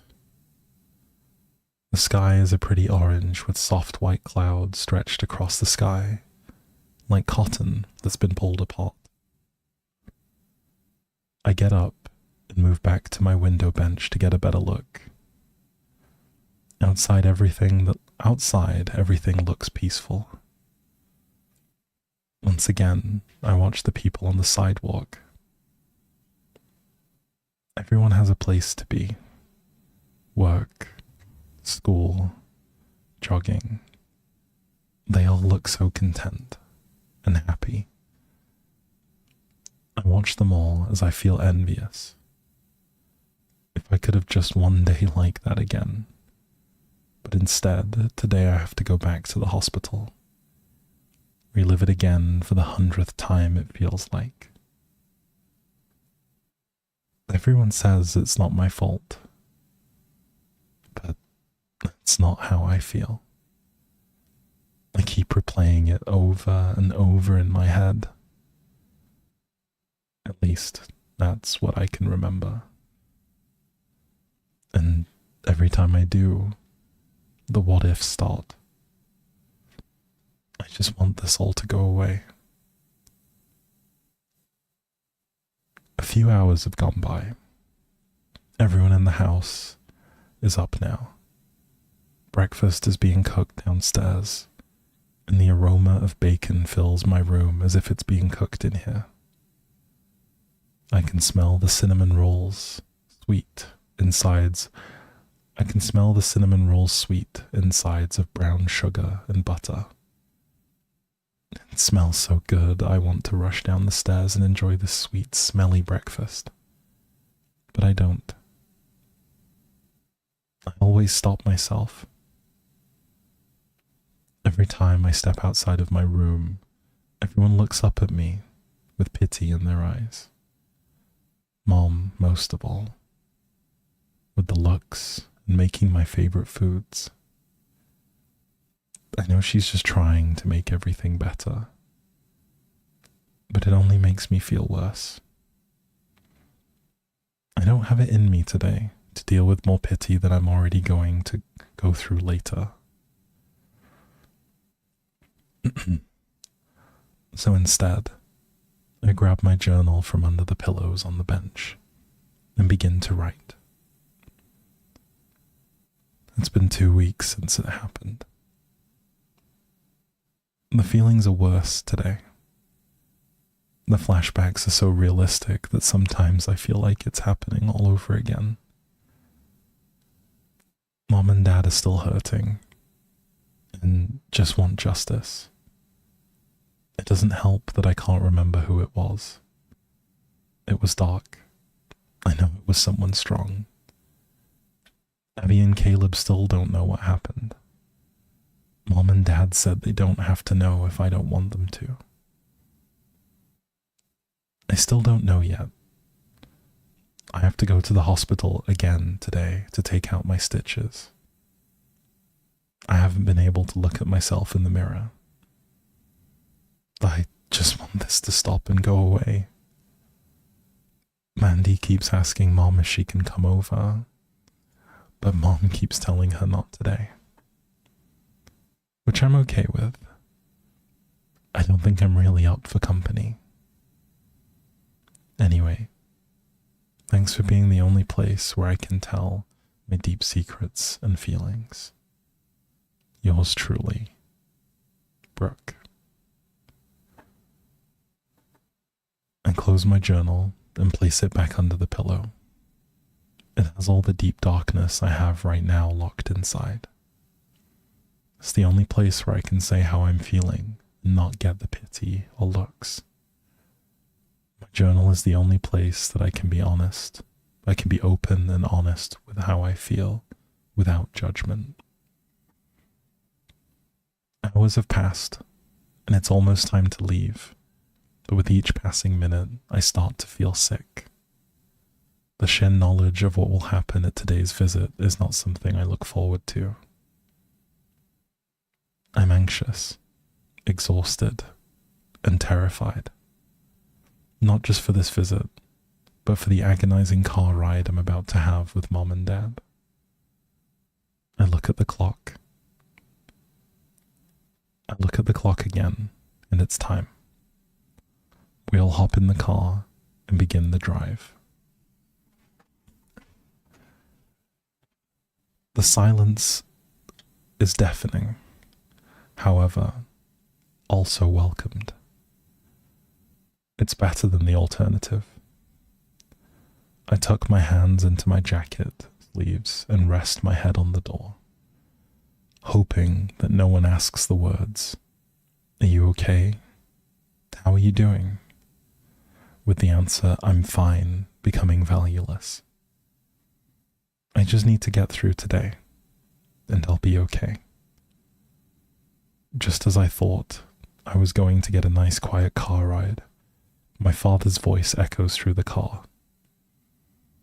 "Brooke, honey, me and your mother love you. We are here for you. This wasn't your fault." He turns around from the passenger seat and looks me in my eyes. And there it was, the pity. The only look I never imagined I would get. We finally arrived at the hospital. The building we're going to is across the parking lot from the emergency room, where I'd been just a few weeks ago. Inside the pavilion, the walls are a beautiful white marble, and the floor is a stunning beige tile with white paint-like designs on each one. The lobby has a fountain in the center, which is made from concrete, and the water is crystal clear. Walking past all the beauty that the lobby has to offer, I had forgotten for 1 second why we were here. But that 1 second is all I got. We all pile into the elevator heading to the 8th floor. But that's when the emotions hit. The waterfall begins to flow again, and I can't stop it. Mom turns around, turns to me, and pulls me in tight. She wraps her arms around me, and in that moment I feel safe.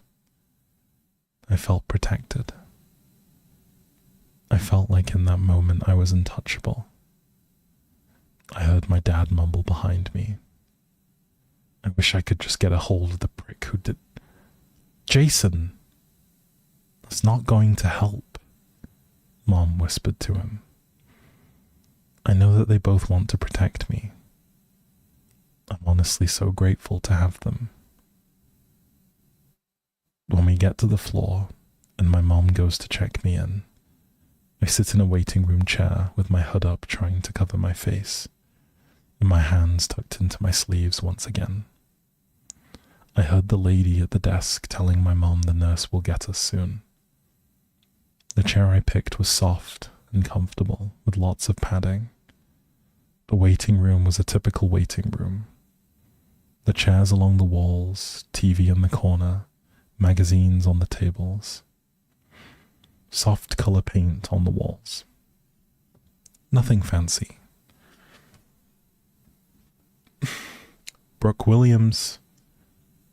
The nurse called my name, and every nerve and muscle in my body froze. It was impossible to move.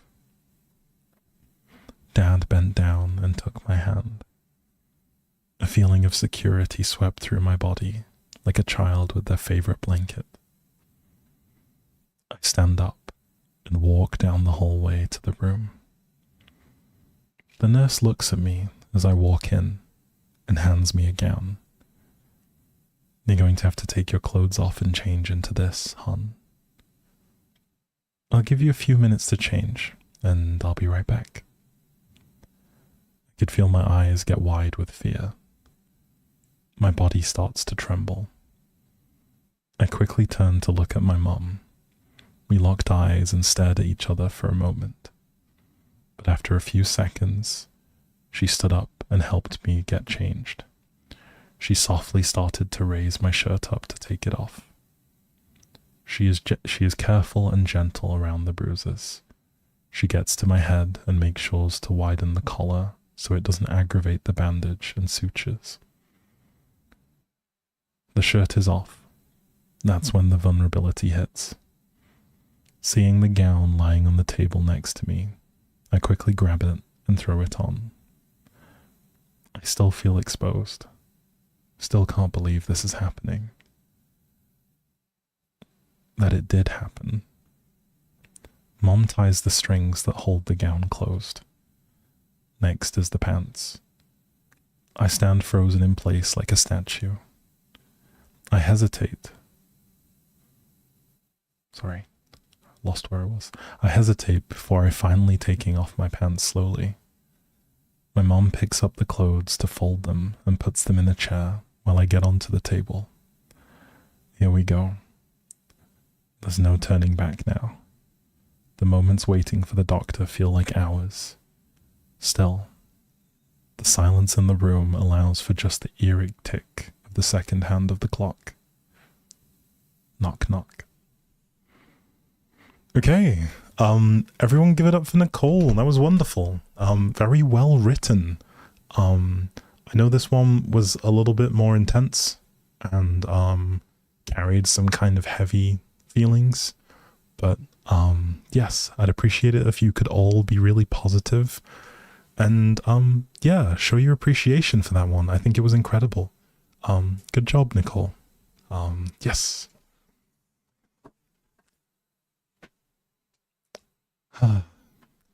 Nicole has been working on this for a while. So yeah, if you see Nicole, obviously don't spam her, but tell her that you enjoyed her writing. And just relay some of that positive energy. That's the main thing. Yes, thank you, thank you. Exactly, we do need to see the rest. Good job, Nicole. Okay. Is there a continuation? That is a good question.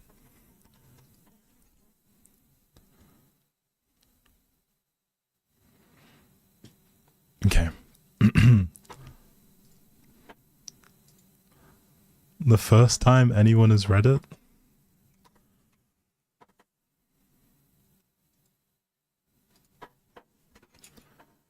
I hope that there is a continuation. Yes, we're glad. We want you to feel encouraged and empowered. Okay. And then we have, what's it called? We have, is there more ready? Because that was so relaxing. Yes, there is one more. Now, this was something that was forwarded by Holly. If Holly's still around, I don't know if Holly's still in the chat. It was something that they felt comfortable sharing their performance of a poem that they'd written, and I am just gonna read it for you guys. So yes, sounded like you were kind of crying. I was not, but yes, it was a very emotional piece. It's okay. There's no embarrassment here. We're just here. We're vibing. It was very emotional, but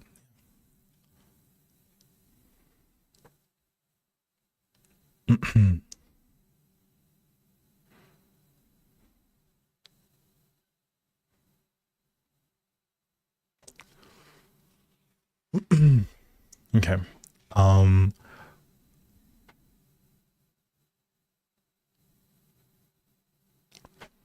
Now I have tried my best to let's see. I have tried my best to transcribe Holly's poem.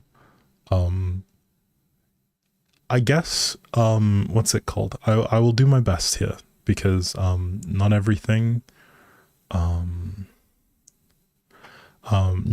is a clear like I called everything, but if I do get something wrong, I do apologize. I don't know if it's something, Holly, if you're listening, if you have it fully written out. Yes.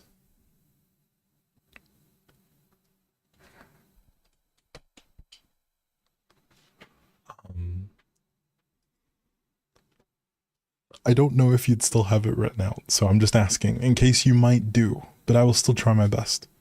And see what I can figure out, really.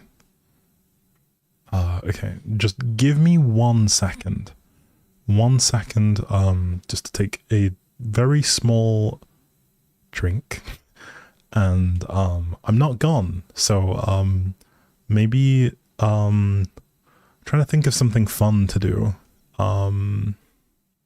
Actually, yeah, here's one that we've asked before, but if you're watching along, what color are your eyes? How would you describe it? That'll be something that'll eat up enough time for me to drink some water. So yes, if you're still here and in the chat, yes. Okay, no worries. Appreciate it, Holly. What's it called? But yes, describe your eyes in the chat for me, and I'll be right back. Very, very short break.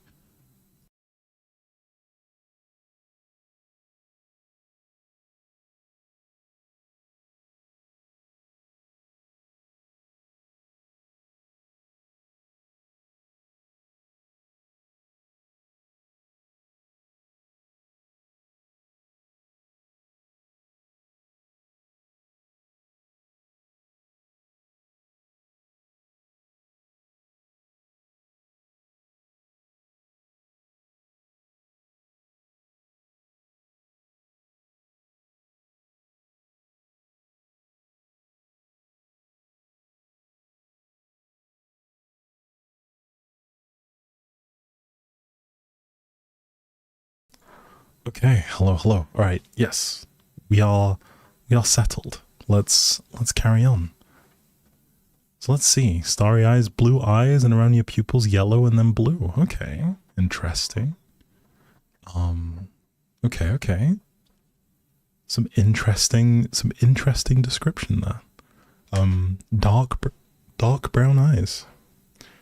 I also have brown eyes. You'll send photos on Discord later. Okay. From the concert. Okay. All right. Then the eye color is kind of weird. It's kind of a mix of brown, hazel, and green. When you cry, the green comes out slightly more than the brown, and hazel dominates. Okay, gotcha. You have blue eyes. Okay. Some interesting colors. Some very varied colors as well. Almost black, but when a light is shining on them, they become a medium brown with a coffee color swirling in them. That is a fun way to describe it, a coffee color. I dig that. Okay. Last one.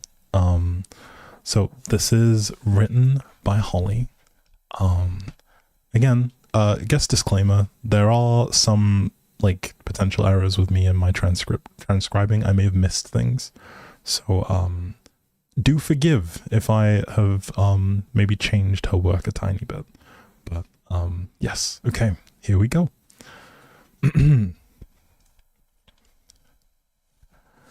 Dear soul, take a deep breath. Stop shaking. It's okay. It'll be over soon. I'm sorry that things have been a bit of a mess lately. I just lose control sometimes, and I'm getting weaker, so it's hard to get it back. I'm sorry that you don't always see your own worth, and that no matter how often you tell other people how important they are, you don't always say the same about yourself. Because they have so much to give, and you're just in everybody's way. I'm sorry that you've witnessed what it's like to not want to wake up in the morning. And I'm not talking about hitting the snooze button for 10 more minutes in bed. I mean wishing on a star that you'd end the night dead. I'm sorry that you've seen 4 a.m. a little too often, and that staring at the empty white walls has become your new favorite pastime. Because you're hopeful that the emptiness will put the blinding Technicolor to sleep. It never does. I'm sorry that you can't stop crying over him, but he's the only one that's ever felt special. And every time you're hurting, he's the person that you want to call. Because no matter what, even if he's the problem, he still feels like a safe place to fall. I'm sorry that we're here again, and we'll probably come back one day. But I don't know how to make it stop. I'm sorry that I don't really know why I'm apologizing, because I don't always know what's wrong. Hopefully you've got that one covered. Dear soul, please keep fighting. You can do this. No matter how sure that you are that you can't, you are strong enough, brave enough, important enough. I promise. Okay, that was Holly. Thank you, Holly. Give it up for Holly. Woo! Clapping emojis. This is the time. I realize that there's a delay, so it takes a little bit of time before my clapping emojis come through. Again, another very heartfelt and emotional bit of poetry. Yes, thank you, Holly. Much appreciated. The rain emojis are coming out. See, I agree. That emoji does come in handy for situations like this, but it was an exceptional piece of work. So thank you for sharing, Holly. Much appreciated. Okay. With that, we are at the end of all the what's it called? We're at the end of all of the like submissions that we had for today. So we're kind of in the end game territory now. We're in the I'm into my bag of prepared stuff, shall I say.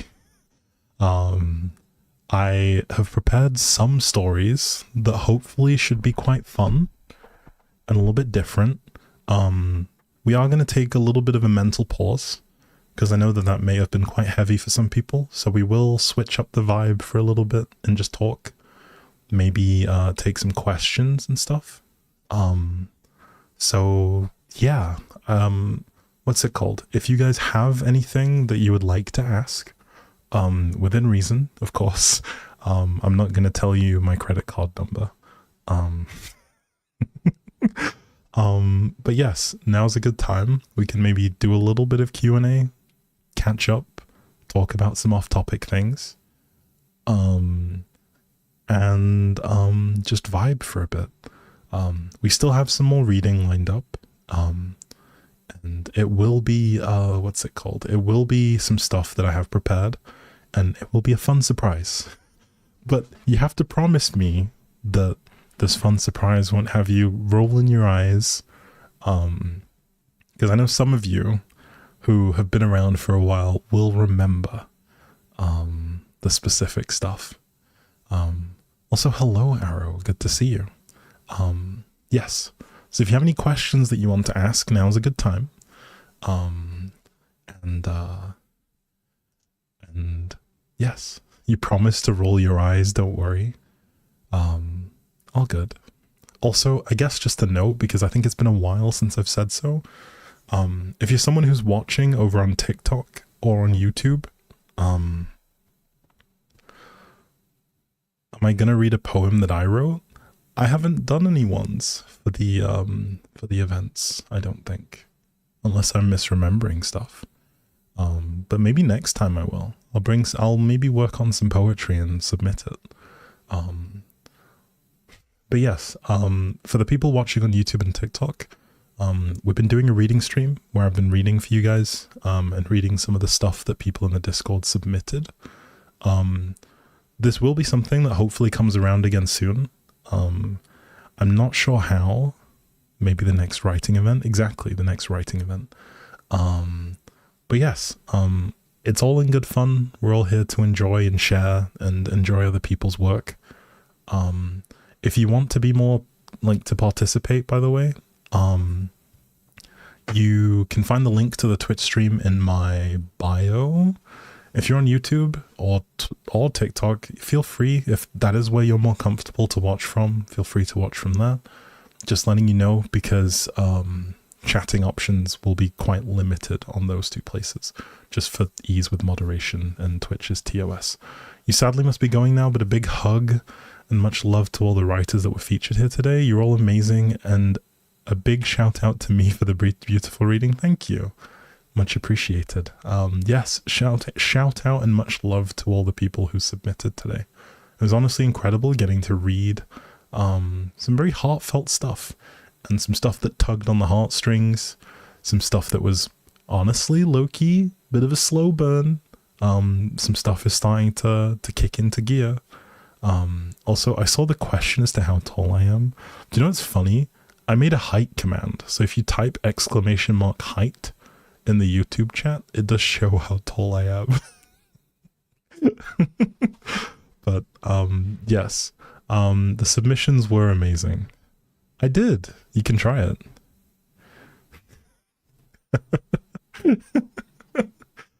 I figured it's something that's asked often enough. So, you know, it's there. See? Simple answer. Simple question. Simple answer. I was messing around. What is that in freedom units? 6'4", I think. Listen, I'm funny. You guys can laugh, okay? It's fine. You don't need to hold back your laughter with me. It's okay. Who are you, Satoru Gojo? I think I'm taller than Gojo. I think. How tall is Gojo? Can someone check this for me? Is Gojo taller than me? Because the thing is, in anime, when they talk about heights, they're like, oh, he was huge, and he's like 180 centimeters. But like, obviously, that's still tall, but it's not like 194. You saw how funny I was earlier today. I'm hilarious. See, I'm taller than Gojo. I could take him. If this was like football and we were like, what's it called, jumping in for like a corner kick or something, I'd beat him in the air. I got a little bit of I'm probably also stronger. I'm just saying, I'm the strongest. I'm kidding. Oh. A little taller than you. Hey, what can I say? Let me live in my delusion just for a little bit, just a touch. Let me enjoy my delulu just for a couple moments. Gojo has more Riz? Well, I'm sure Gojo has more Riz. I can't compete with Gojo. How tall am I? You were gone for a second. 194 centimeters. But yes. I'm more Delulu than you. Please, come on. Please. I'm not Delulu. I think I'm perfectly rational, if I'm honest. If you ask me, I think I'm perfectly rational. That's all I'm saying. You gotta have more faith. You gotta believe in me. I think I'm incredibly rational. Also, thank you for the follow, Daisy Girl. Also, to the people who've been watching the stream, do you guys like the new follower gif? It's the logo from the server. I figured you guys might like it as like a fun little homage, and also for me to get some usage out of it because, you know, it's fun. Yes. As someone who's like 5'0" and always sat down, you have no right to make comments on anyone's height. You know what? Like, I think I've said this a number of times before, but height is like, it genuinely doesn't matter. Aside from when you're buying clothes. Like, it really doesn't matter. And maybe plane seats. Because, like, I don't know if anyone else has done the thing where you look up how much space an airline usually has in seats, so you can work out if you could sit there comfortably. Because, like, I remember, so I'm unsure how familiar the rest of the world will be with the airline Ryanair, but they tend to have very little legroom on most of their seats. And so, oftentimes you have to kind of choose your seat carefully so that you don't get squashed. Yeah. So I always look. You're 5'4", you know you're short? That's average height. So I wouldn't worry. How do I do the top shelf? How do the top shelves in supermarkets look like? Honestly, they're okay. They're not bad. They usually hide all the good stuff that's on sale, so short people can't reach them. Do you know what I was thinking? Could you imagine, right? Like, if taller people got charged more for clothes? Well, technically speaking, right? If you're short, you get charged more for clothes because if you're using, like, smaller sizes, your clothes are more expensive per unit of, like, fabric. So my clothes are cheap. Yours are expensive. Hold it. Hold your L. That's such weak sauce. Anyway. It's so fractional that it's irrelevant, but I think it's funny. 5'4" is short than one of Annie, you're the tallest, don't worry. Mentally, you're like 7 feet tall. Trust. Annie's like world heavyweight boxer type of tall, you know? But hey ho. You're 5'6" because you shrunk? I don't actually, like, I haven't checked my height in a while. I hope I haven't shrunk. Maybe I have. Maybe I need to investigate. Once you started climbing a shelf because you wanted an iron brew, that's crazy. I just asked the employees. They have a stepping stool. I can't be seen climbing shelves. I feel like I'd be so embarrassed if I fell. 5'9"? Okay. See, we got some tall-ish people, you know? Y'all still bringing the height. Still living off the high of having once been 5'7". Love how the combo comes to height every time, because people ask about it. So, you know, if you want a different combo, just ask about something else. No, I'm kidding. 1.66 m, okay. You probably don't even need to climb shelves. That's true. I also be scared of it breaking. That's a very real fear. Those things are made to hold like 20 cans of tomatoes. Not me, so yeah, I think I'd rather not test the strength of this. His name is Tall, he just wants to brag. It is what it is. This man is speaking facts. All facts, no printer. What can I say? Why would you climb shelves if you're already tall? To assert dominance. To claim the store as my own. If I can stand on top of the shelves, then everything is free. I believe that's how it works. You climb on your wheelchair and keep pushing things until you get it.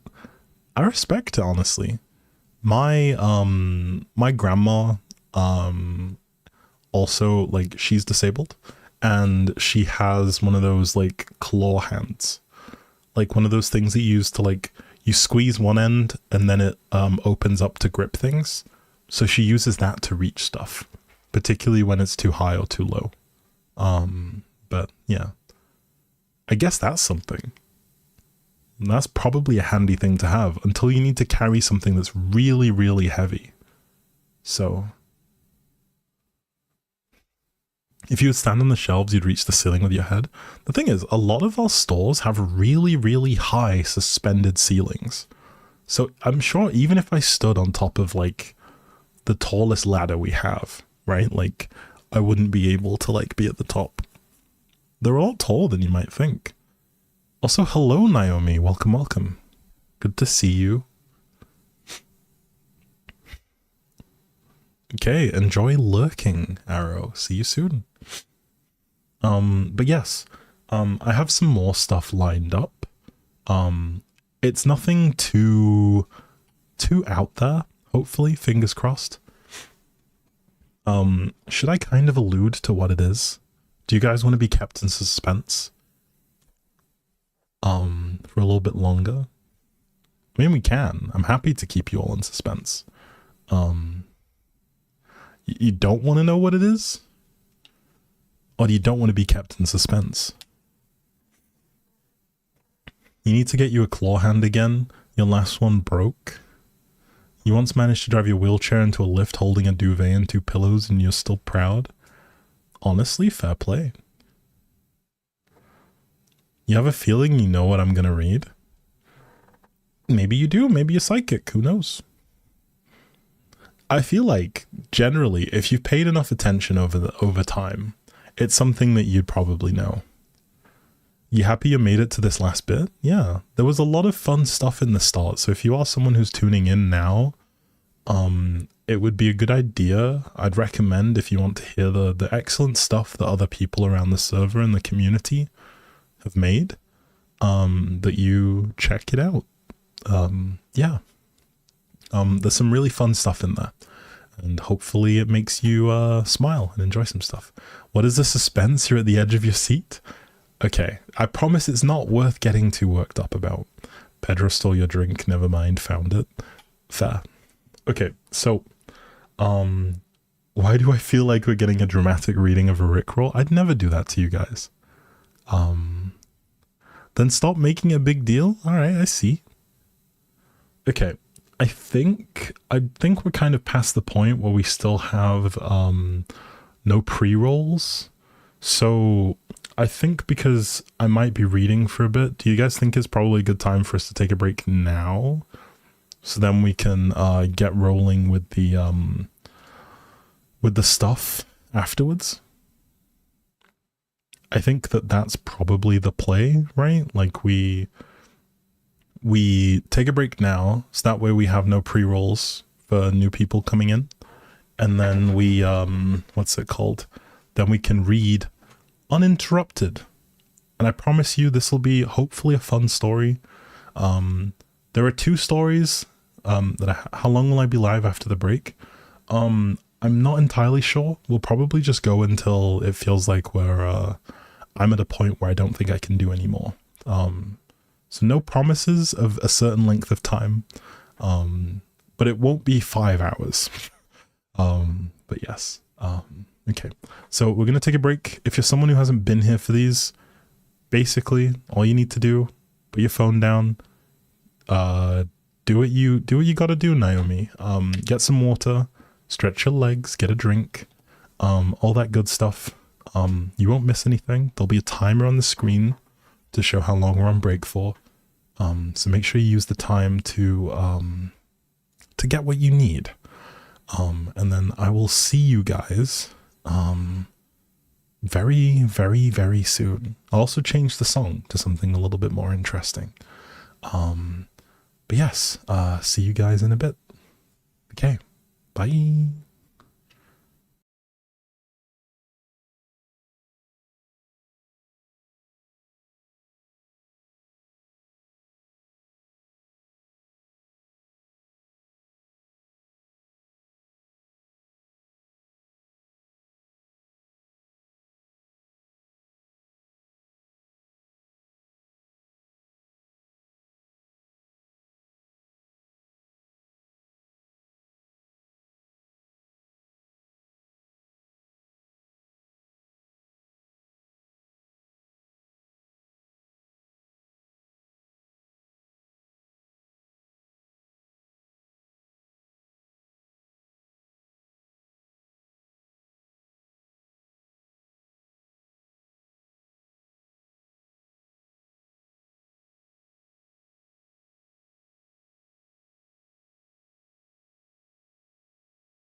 Hello?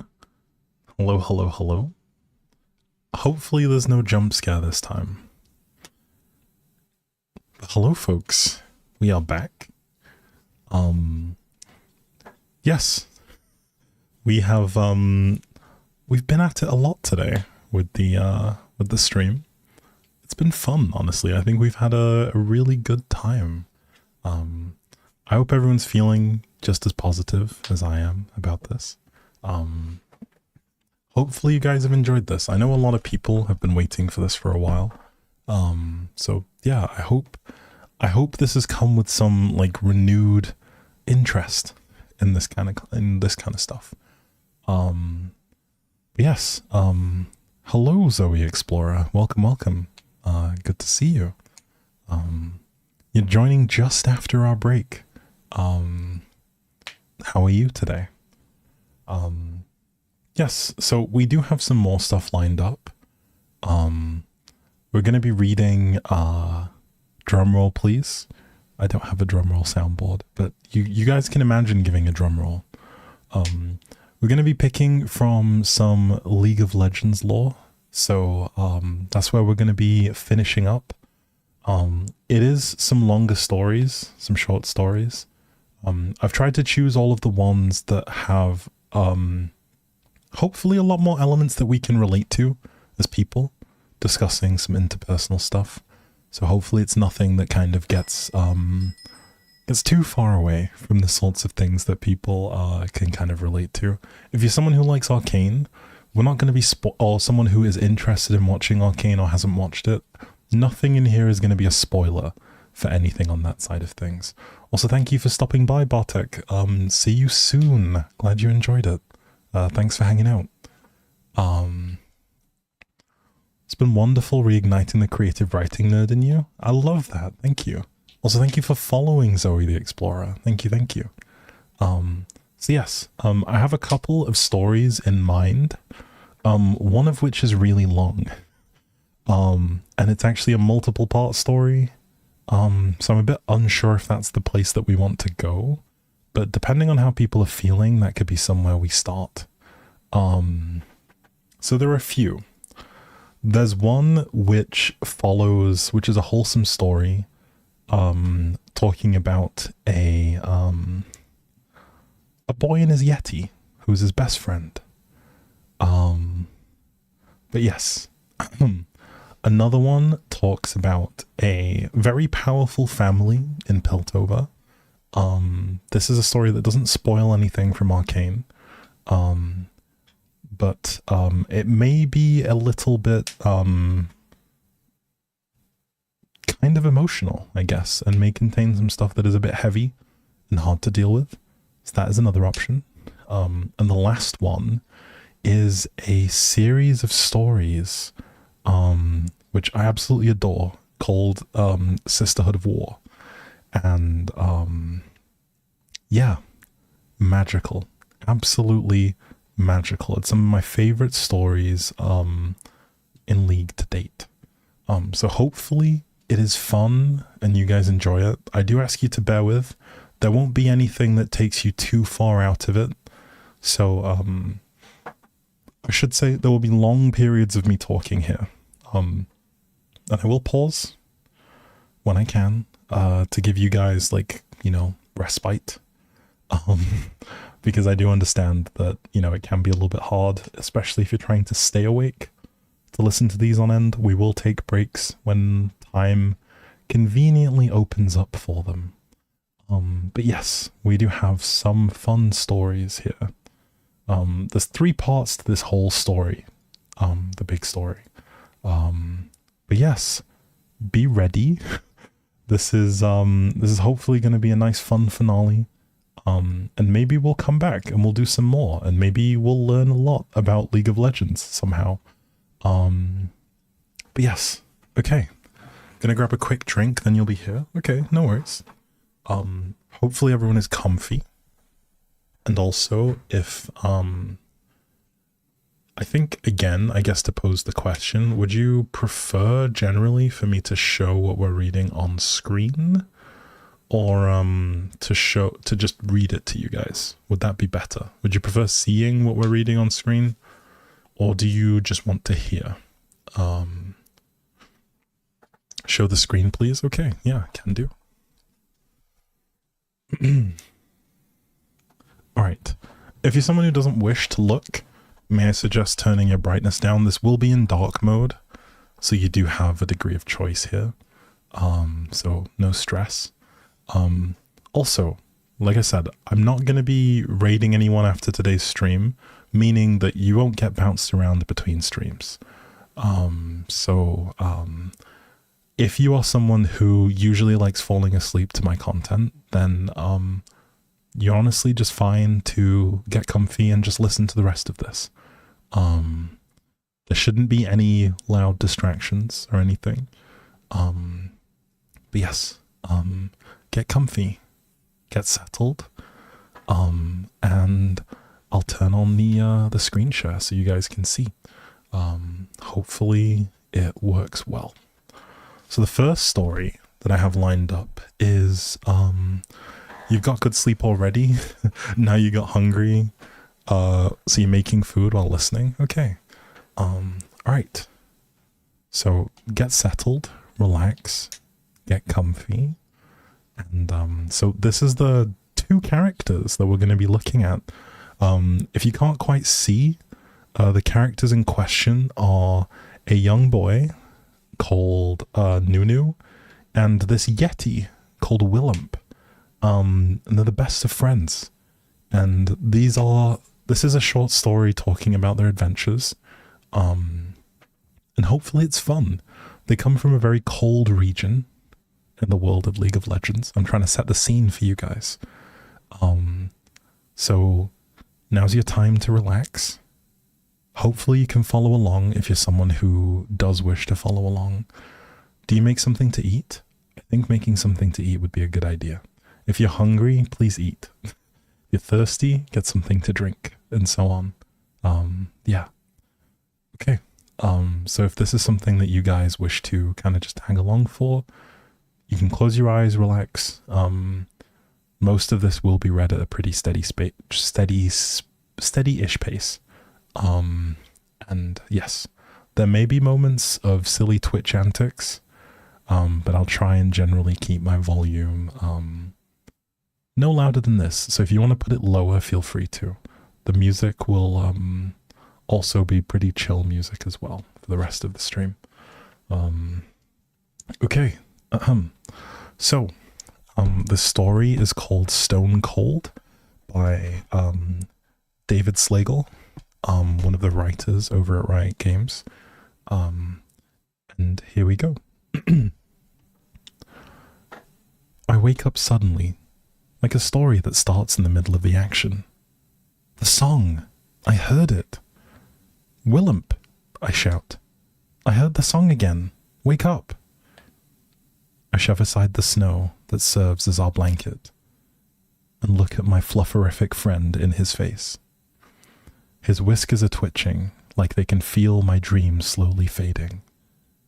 He growls, and his breath swirls into all kinds of shapes. But even then, he's old, and he has hair in his ear holes. Still, he's my best friend. I laughed as his beard tickles my nose. Nothing like a magical yeti to bring me to reality. Willump rolls over and starts scratching his grumbling belly. You're always thinking about food. I laugh again. Laughing feels good. It helps me remember. My mom. We've been following her song across the Freljord. My mom's heart song. Everywhere we've been, she made a verse. And if only she could remember what each place was, I could find my way back to her. I could save her, like a hero in her stories. But I can only remember parts of the song when I'm not trying. And sometimes it's like my mom is out there, singing. Like that. Did you hear that? It's coming from that village, I bellow, pointing towards a patch of darkness beneath a frozen waterfall. Something inside me knows that that's where that song came from. Sword first, Willump.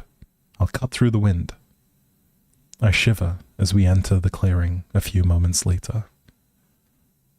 Though I'm surrounded by scrazzly fur, even this close, the village is mostly shadows. There are no people. If there were, I'd know, 'cause it's so cold I'd see their breath. What is this place? I asked. Willump growls wisely. Nalyog? That can't be its name. How would anyone know how to spell that? Then Willump grumbles that it's the Yeti word for stone. The buildings are stones heaped really high, and the pathways are stones too. Stones. Got it. So, it's not weird that the flowers are carved out of stone, right? And those furs hanging over a door. And that old rope. At least, it would be rope if it wasn't hard and grey. Is everything around here stones? I ask. It's not fair. In the stories, stones at least have runes carved into them or something. I'm starting to wonder why the song led me here. And I finally see a person, their back turned beneath an archway. My name's Nunu, and I'm here to help, I yell, and I pull at the person's shoulder. But when they topple into the light with a dull thwunk, I immediately realize they're stone too.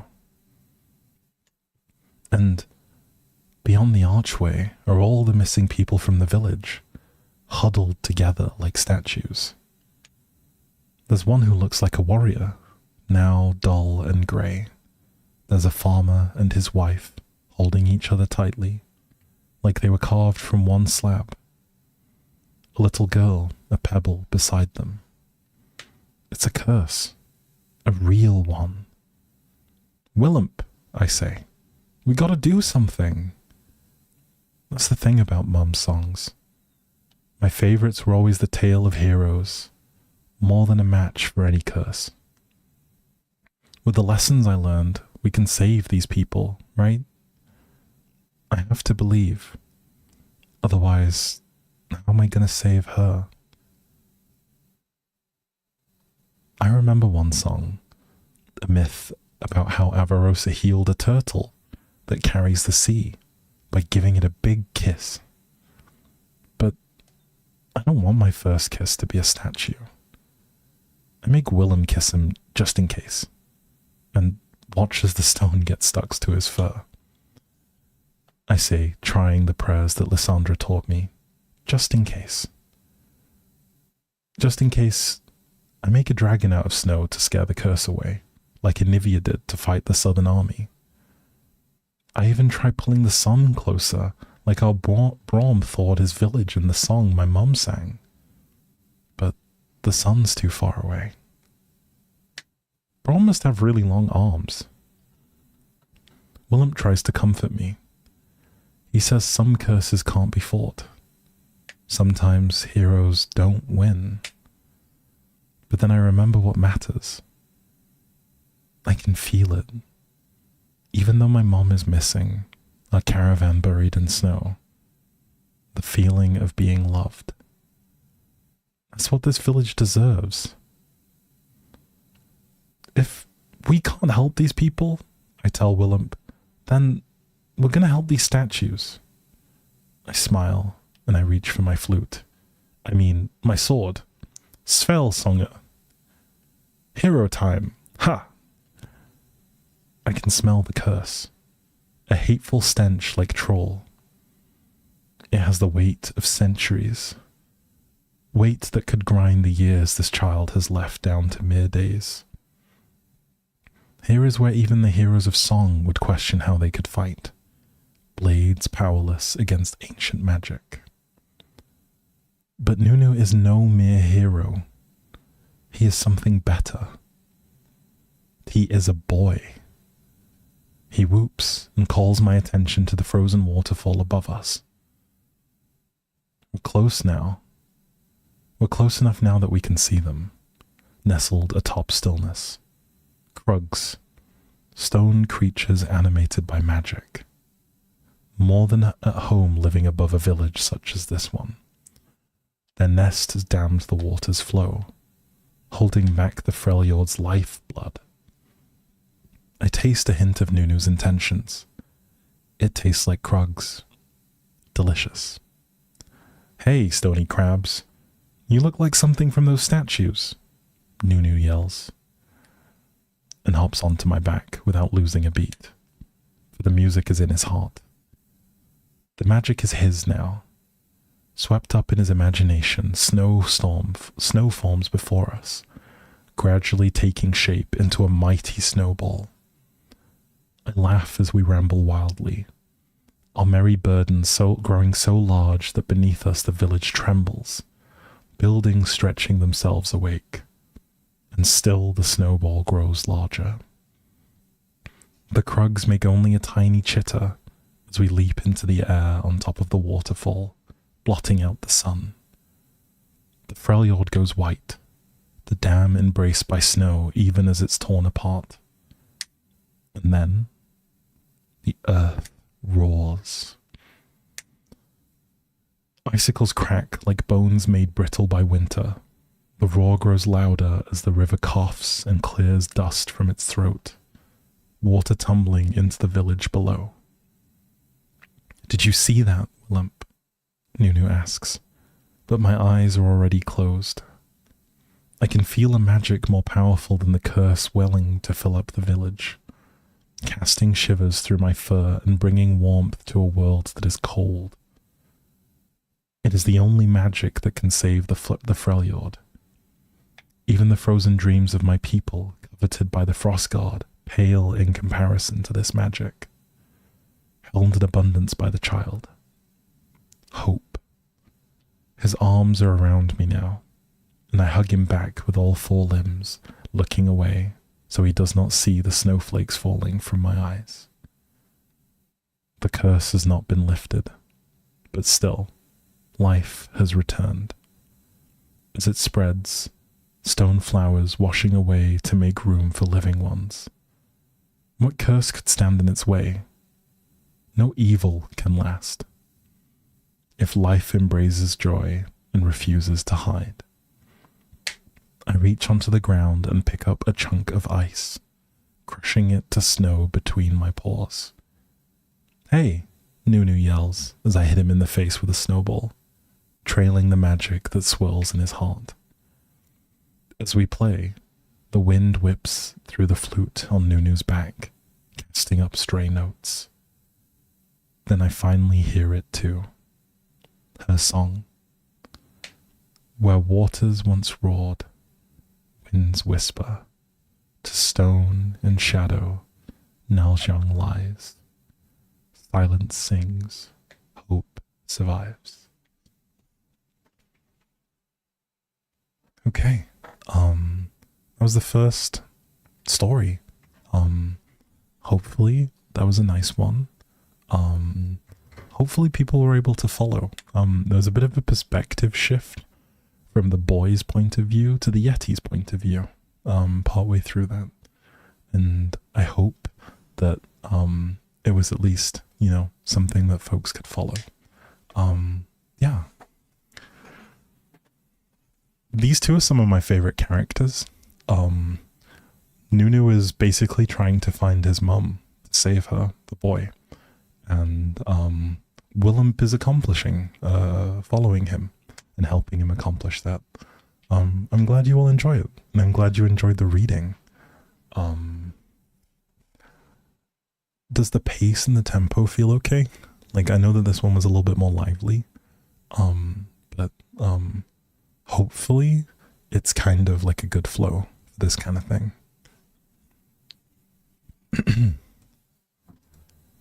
Okay. I do have, everything's okay? Okay, good. That is the important thing. As long as we're all vibing and we're all enjoying it, then I'm happy. Right. let's see.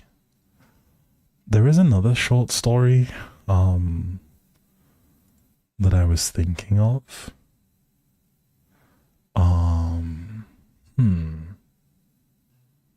Okay.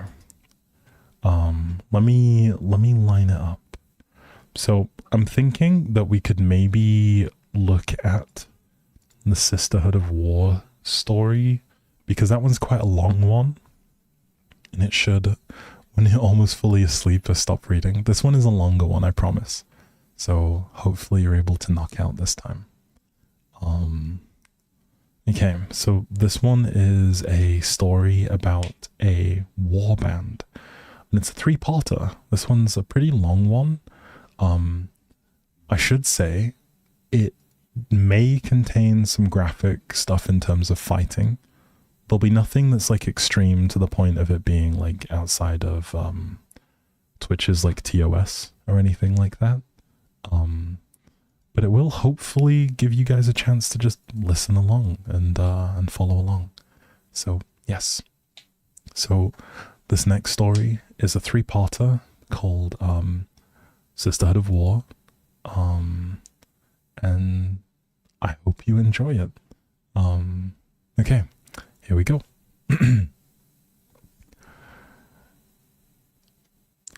Is anything you just heard unclear to you? Tearphalange knelt in darkness. She did not raise her head to the voice addressing her, because the voice was part of that darkness. It filled the chamber, swelling, warm, and sickly sweet, with a scent like rotting flowers. Such a thing was not particularly remarkable to the one whose life was sworn to the weft and wanes of ruins. Even a smith as young as Tearphalange did not question what surrounded her.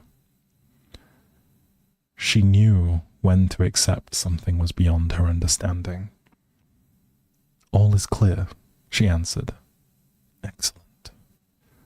The darkness rasped, as though drawing in breath. Your mistress spoke highly of you. Resourceful. It spoke in the word in another voice, the voice of Tearphalange's teacher. And those who are resourceful can be of great use. I need a sip of water. Okay. Tearphalange swallowed. She felt the air displace, the temperature rise as though the chamber were now filled with people. Daring to look out the corner of her eye, she saw the hems of robed figures lining the walls, ringing her and the source of the voice. Watch the moon. Suddenly, there was a pulse of light, reflecting cold and silver against the floor. See its course, how it turns. Her mind raced, considering what lay ahead. The moments available to her spilling away one by one, like grains of sand from an hourglass. Remember your task above all else. A hand extended from the dark, cupping Tearphalange's chin. What we have entrusted you to find, to return to us, cannot be replaced. The hand lifted Tearphalange's head, and she looked up to a perfect reflection of her own face, grinning with another person's smile. You, however, can be. Also, sorry about the pronunciation there. I'm still trying to figure it out, but we'll get there.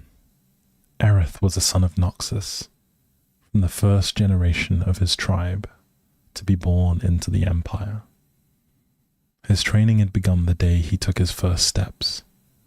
Fortitude, discipline, resolve.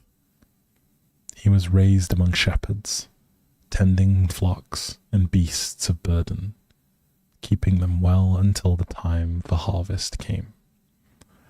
He learned to kill quickly and cleanly, With the small knife he had been taught to never let leave his side. It was a lesson that would do him credit when the day came that Noxus would call upon him to serve. He had been taught to kill his enemies, his empire's enemies, but never to hate them. My voice is starting to fade a little bit. I don't know if you guys hear it.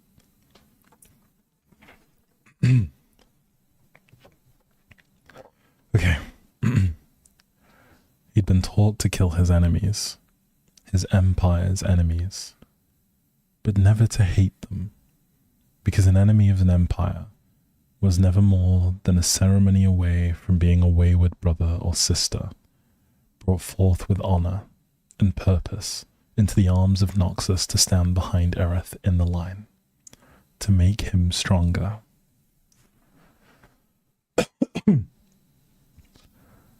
Kill them until their family, his father once told him, when he showed Aerith the dull purple trails of his old campaign scars. Aerith had never hated his enemies, but here, looking around at the scope of what surrounded him, without even knowing who their enemy was, he pitied them. The streets quaked with an endless procession, tens of thousands of soldiers passing down on the boulevards and avenues of the immortal bastion.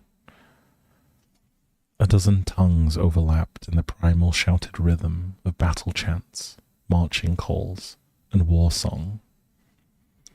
The full unbridled might of the Noxian host was on display, with blades and hands that wielded them from across the breadth of the empire.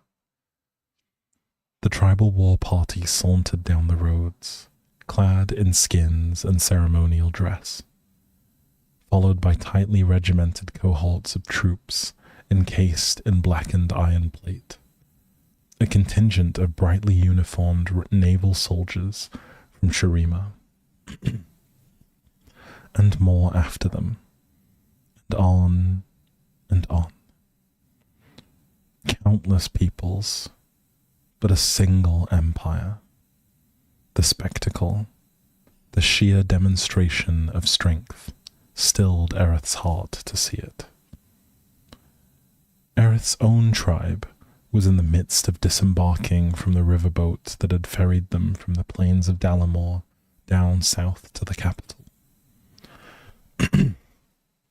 He and his comrades had marveled their oars at the sight of the immortal bastion, the towering central monolith of ancient stone visible 2 days out from their arrival.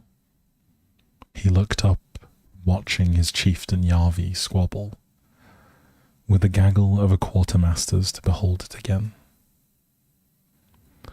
And now within the boundaries of the city proper, the sun was trapped behind the trio of enormous towers at the center of the bastion, locked away like a shining jewel. I feel like my throat is starting to go, so I may cut this one short, unfortunately. I feel like I keep getting to a point where I sound hoarse. I don't know if you guys can hear it, but anyway. Let's see. Donis, one of the spearmen, nudged the earth from his thoughts. Sorry, this one. The thought of that unknown enemy returned to Aerith's mind. He smiled. What could stand before this? Donis, one of the spearmen, nudged Aerith from his thoughts, nodding towards their chieftain, who was beckoning Aerith over. He quickly moved to stand before Yavi, who had just been handed a ream of vellum inked with their orders. We move soon. Yavi began, speaking with their tribal tongue as he looked over their mandate. Have they said where the fighting will be yet? Asked Aerith, letting his excitement get the better of him. No, Yavi frowned, squinting at the Noxian script before looking at the boy. But it won't matter to you. You won't be coming with us. I don't understand. Aerith adopted his chieftain's frown. I'm to be your blade squire. Aerith had won the honor in a blood trial before they departed home. It was Aerith's right to bear Yavi's war gear on the battle train, to hone and oil his relic blade on the eve of battle, to arm his chieftain and bind his wounds, and should calamity pass, to see to Yavi's body if he fell. If not Aerith, then who? You shall be a blade squire indeed, said Yavi, just not mine. You have been seconded elsewhere. He sensed confusion in Aerith, and his tone hardened. For Noxus.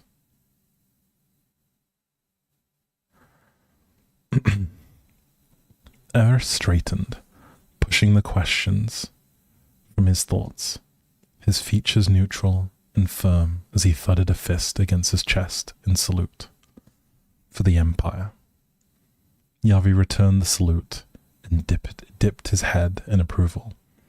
We all shall answer when called, blades sharp, minds ready. With a deep breath, Aerith put his disappointment out of his mind. I'm ready.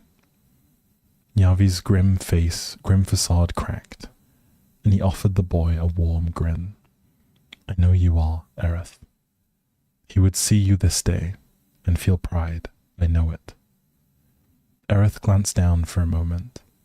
Yavi handed him a small scroll, sealed and tightly rolled. Proceed to the 9th gate of the bastion, across the canal just ahead of us. The legionaries will stop you. Show them this. Even a mention of the Trifarian Legion had made Aerith stand straighter. He studied the scroll. Brightly bleached paper compared to the rough vellum of his brethren's mandate. He'd never seen paper before. It felt delicate in his fingers. It seems fate has its own course for you to walk. Enhasi. Yavi favored Aerith with the tribal expression for a warrior poised to make his mark on the warpath. He laid a scarred paw of a hand on Aerith's shoulder before sending him on his way. Walk it well. Aerith navigated the bustling throng of a city readying itself for war. For a boy raised in a lonely shepherd's village, the scale of everything was astounding. Towering monuments and buildings of stone, iron, and glass loomed over the streets worn by smooth armies marching to the next campaign. Aerith moved along the current of humanity, barely able to lift his arms within the crowd. He'd never considered there could be so many peoples, so many languages. It was nearly overwhelming, but he kept his mind to his duty. Few from the tribe were learned in Noxian, but Aerith knew a passable amount of Var-Noxian, the unified spoken tongue, and a paltry understanding of the Empire's formal written language. He knew enough to guess at the signs and engravings to guide him along to the 9th gate. Just up ahead, where he was to report to his new commander. Shouldering the sackcloth pack, holding his kit, Aerith reached into his jerkin, passing over the bone pendant he wore around his neck. He laid a reassuring hand on the pendant for a moment, before touching his orders. Inscribed on the tightly rolled sheet of bleached paper, the value of the tiny thing made his mind race as to who his new leader would be, and how important their mission. He was so lost in thought that he didn't notice falling under a pair of towering shadows cast over the courtyard's gate. Kosis Gvyar. A sharp crash of iron froze Aerith in place. He looked up from the ground, finding himself glaring staring down the gleaming edges of twin halberds, each longer than he was tall, and levelled at his heart. The wielding the spears were monsters of blackened iron plate, capes the hue of fresh blood billowing from their shoulders, glowering down at him from the impassive masks of spiked war helms. A sharp crash, Eret's breath caught in his throat. Trifarian legionnaires. He noticed that their gates weren't barred. These two, of the Noxian warrior elite, they were the bars.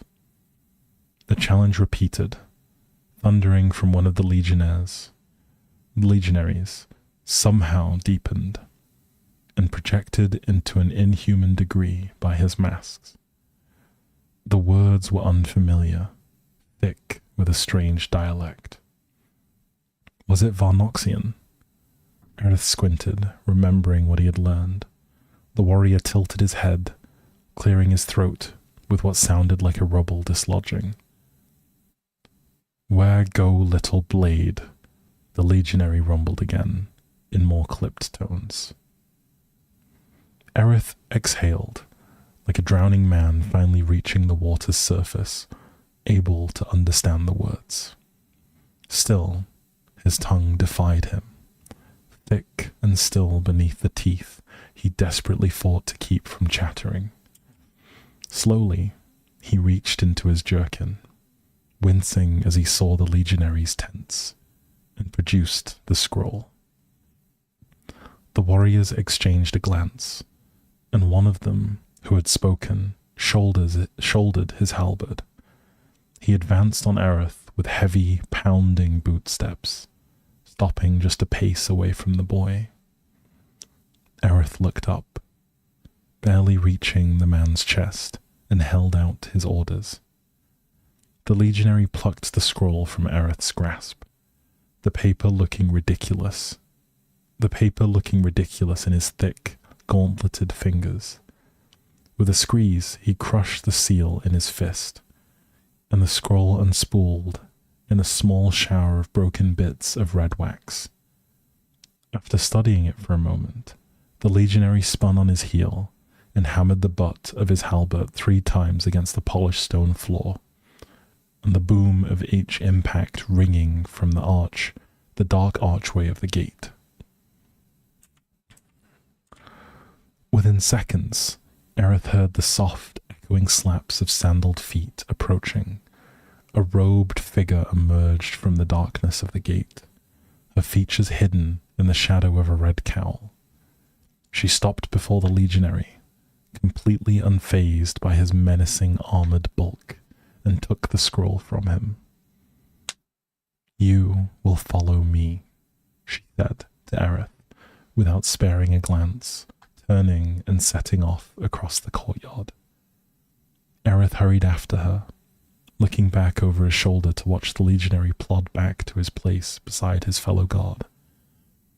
Aerith followed the robed woman as they crossed over another canal and wound deeper into the bustling city. They kept the side streets, avoiding the larger boulevards packed with troop movements and hemmed by rows of barrack tents arrayed on either side. Before long, Aerith began to pick up the strong scents on the air. Straw, cut grass, dung, smells that were familiar to any shepherd or beast herder. He heard the low baying of animals. Some he recognized, many he did not. The narrow alley they were walking ended, opening up into a wide open square, filled with people tending animals. Massive pack beasts grazed on confined plots. Men and women checked pens of sheep and counted chickens in their coops. It seemed to Aerith as though the area had served some other purpose, maybe as a park or public garden, but had now been requisitioned and was being used as part of a greater mobilization. The comfort of familiarity washed over Aerith, setting his mind at ease as they stopped before a tent at the periphery of the square. The robed woman returned the scroll to Aerith and pulled the flap aside, gesturing for him to enter and disappearing as soon as he had. Inside the tent, the air was cold and thick with the spicy tang of incense that made Aerith's eyes water. He wrinkled his nose as he stood at the entrance, squinting to try to study the interior. The only light that came from a kneeling figure at the center of her tent, her arms weaving a strand of glowing green runes around a sword that hung suspended in the air above her. Aerith watched the magic, entranced by the elegant dance of the runes as they burned themselves into the blade of the sword and vanished one by one. He remembered watching the shamans of his tribe as a child, where they turned the air into the fire for their rituals. He avoided staring directly at the symbols, even out of the corner of his eye they made his teeth itch.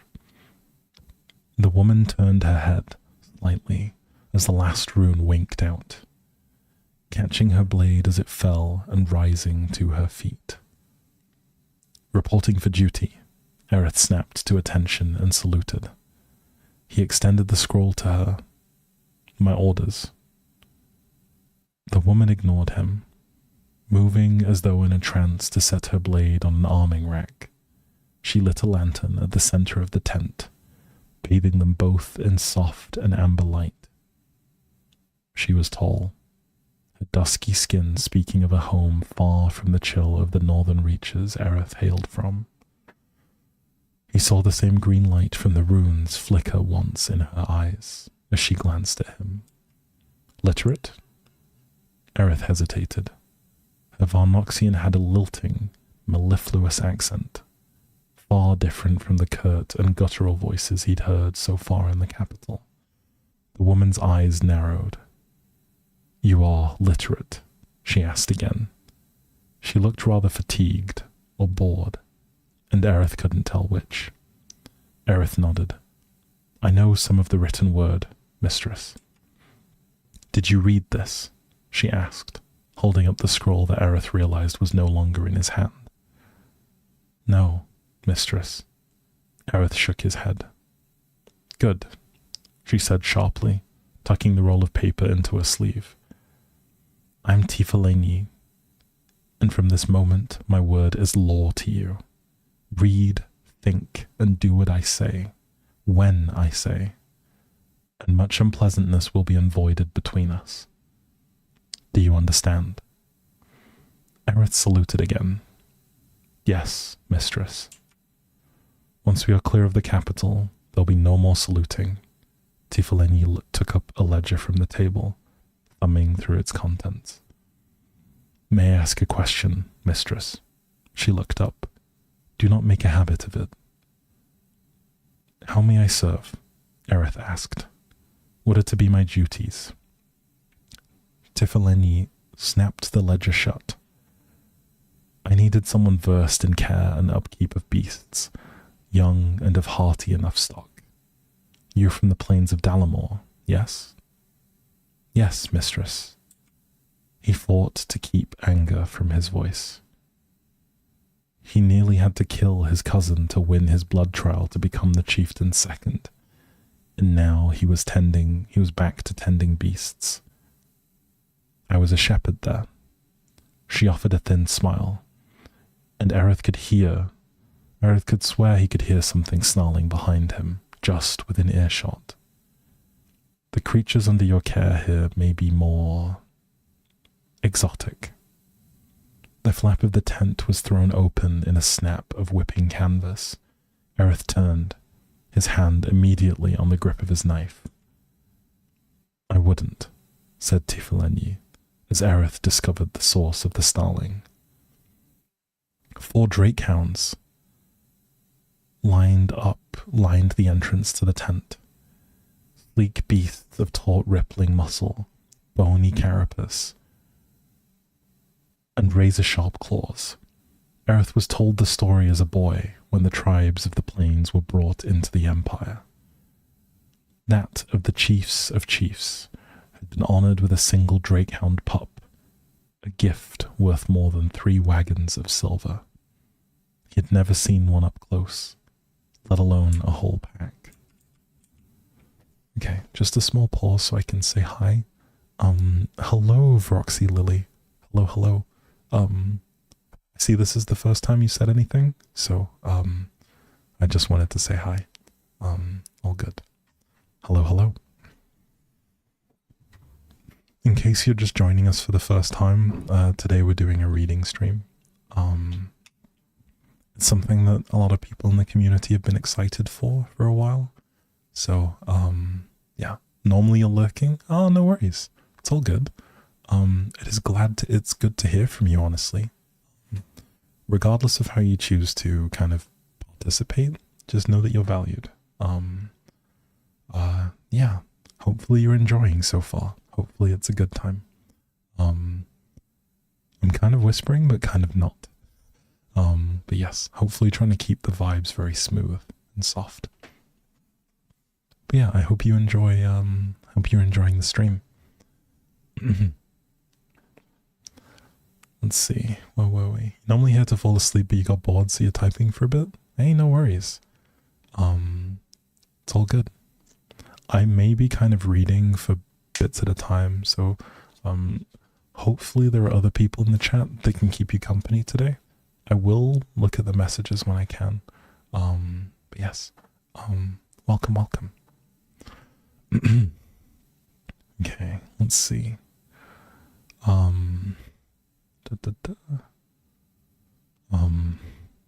A woman in gleaming war plate stood behind them, glowering from behind an armored mask.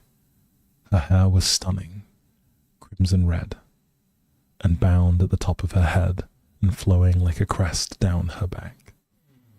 The hounds parted as she stepped forward into the tent, a pair to either side. Arrol, Tifileni inclined her head. You made good time, Tracker. Aerith, behind Arrol, was still unable to imagine someone owning 4 drakehounds. Are you of the nobility, mistress? Arrol flicked her eyes to Aerith, as grey and cold as her armour, and then back to Tifileni.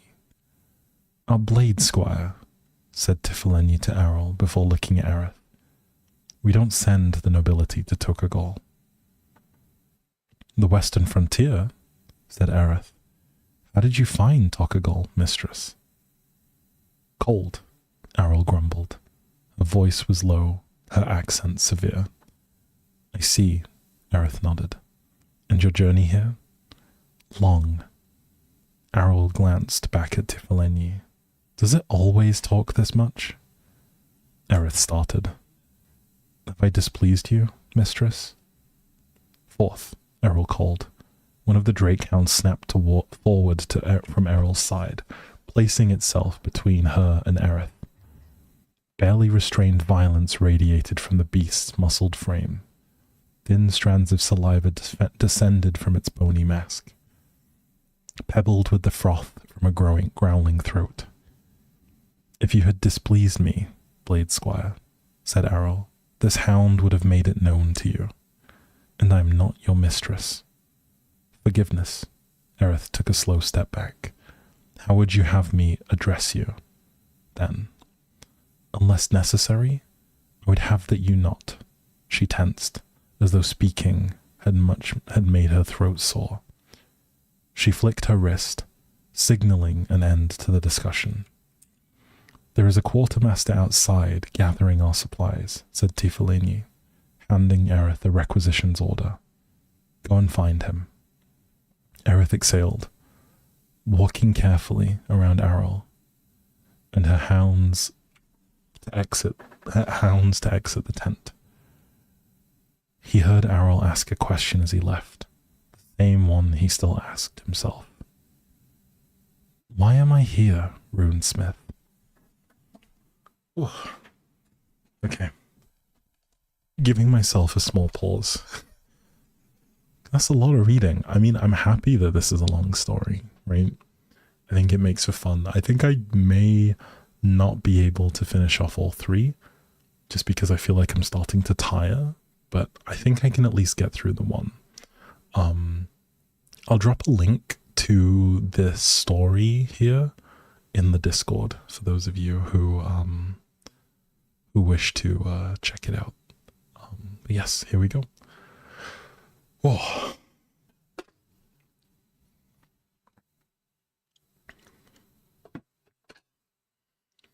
I think we're gonna finish this story, and then I think we're probably gonna wrap it up. So I think we'll just go until the end, honestly.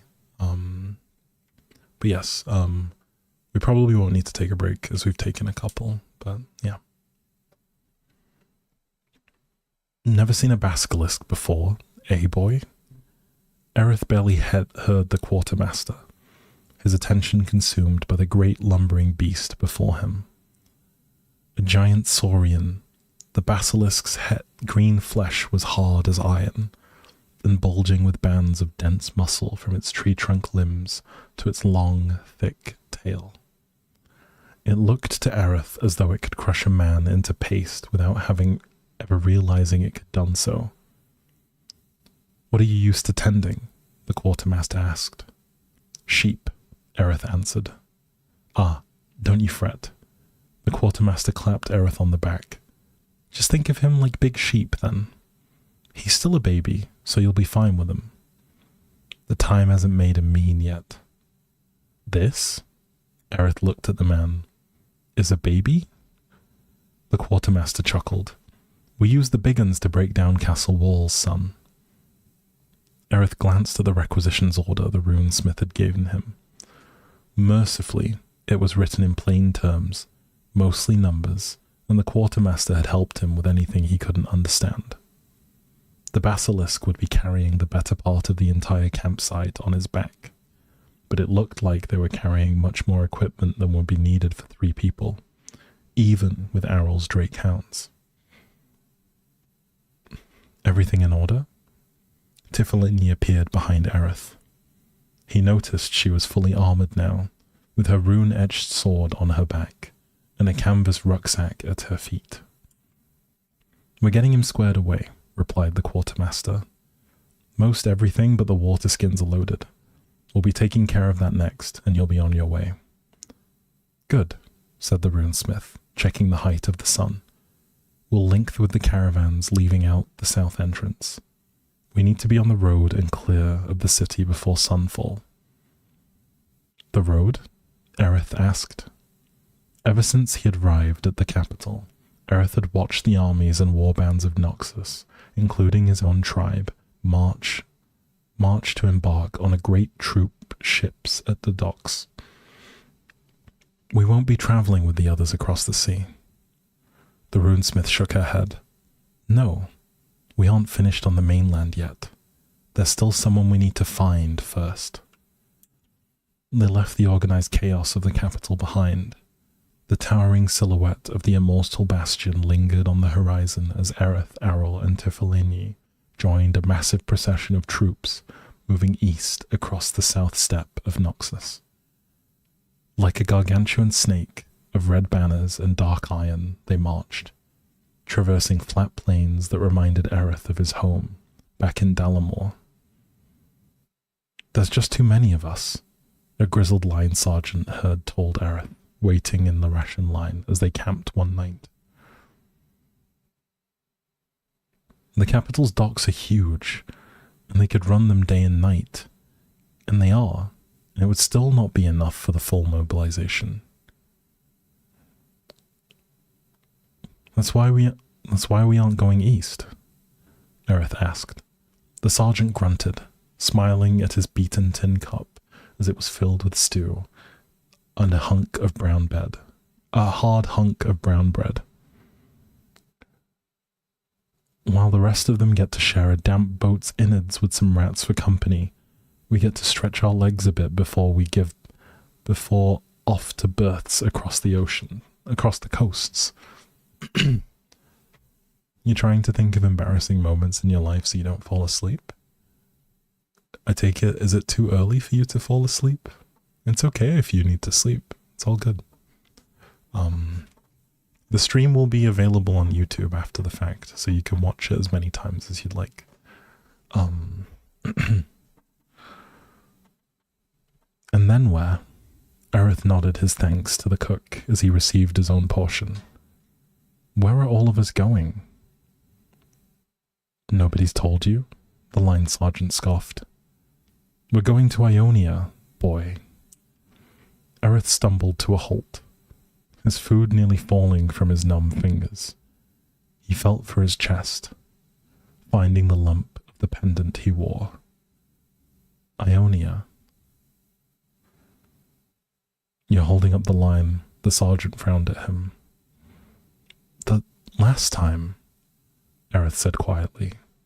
The war, the Empire, they levied half the men of my tribe to go and fight.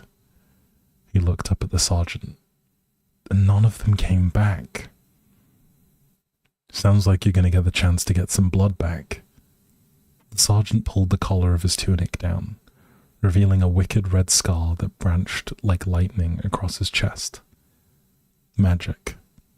A lot of us got scores to settle over there, kid. And we've been patient. And now it's time to collect. Aerith offered the sergeant a thin smile he didn't feel, and wandered back to his billet, suddenly not feeling hungry anymore. The march continued on, brisk and uneventful. As the days went on, more segments of the battle train branched off, heading to ports they were assigned to deploy from. Aerith continued to feel isolated from his companions.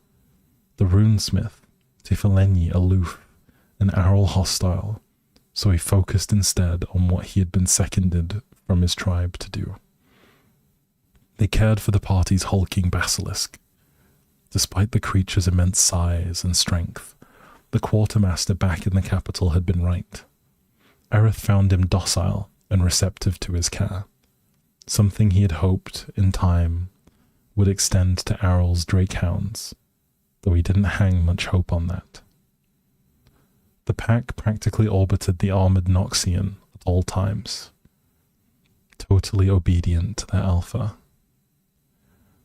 Aerith had taken to the calling the basilisk Tals, the name of his old herding dog when he had been a boy.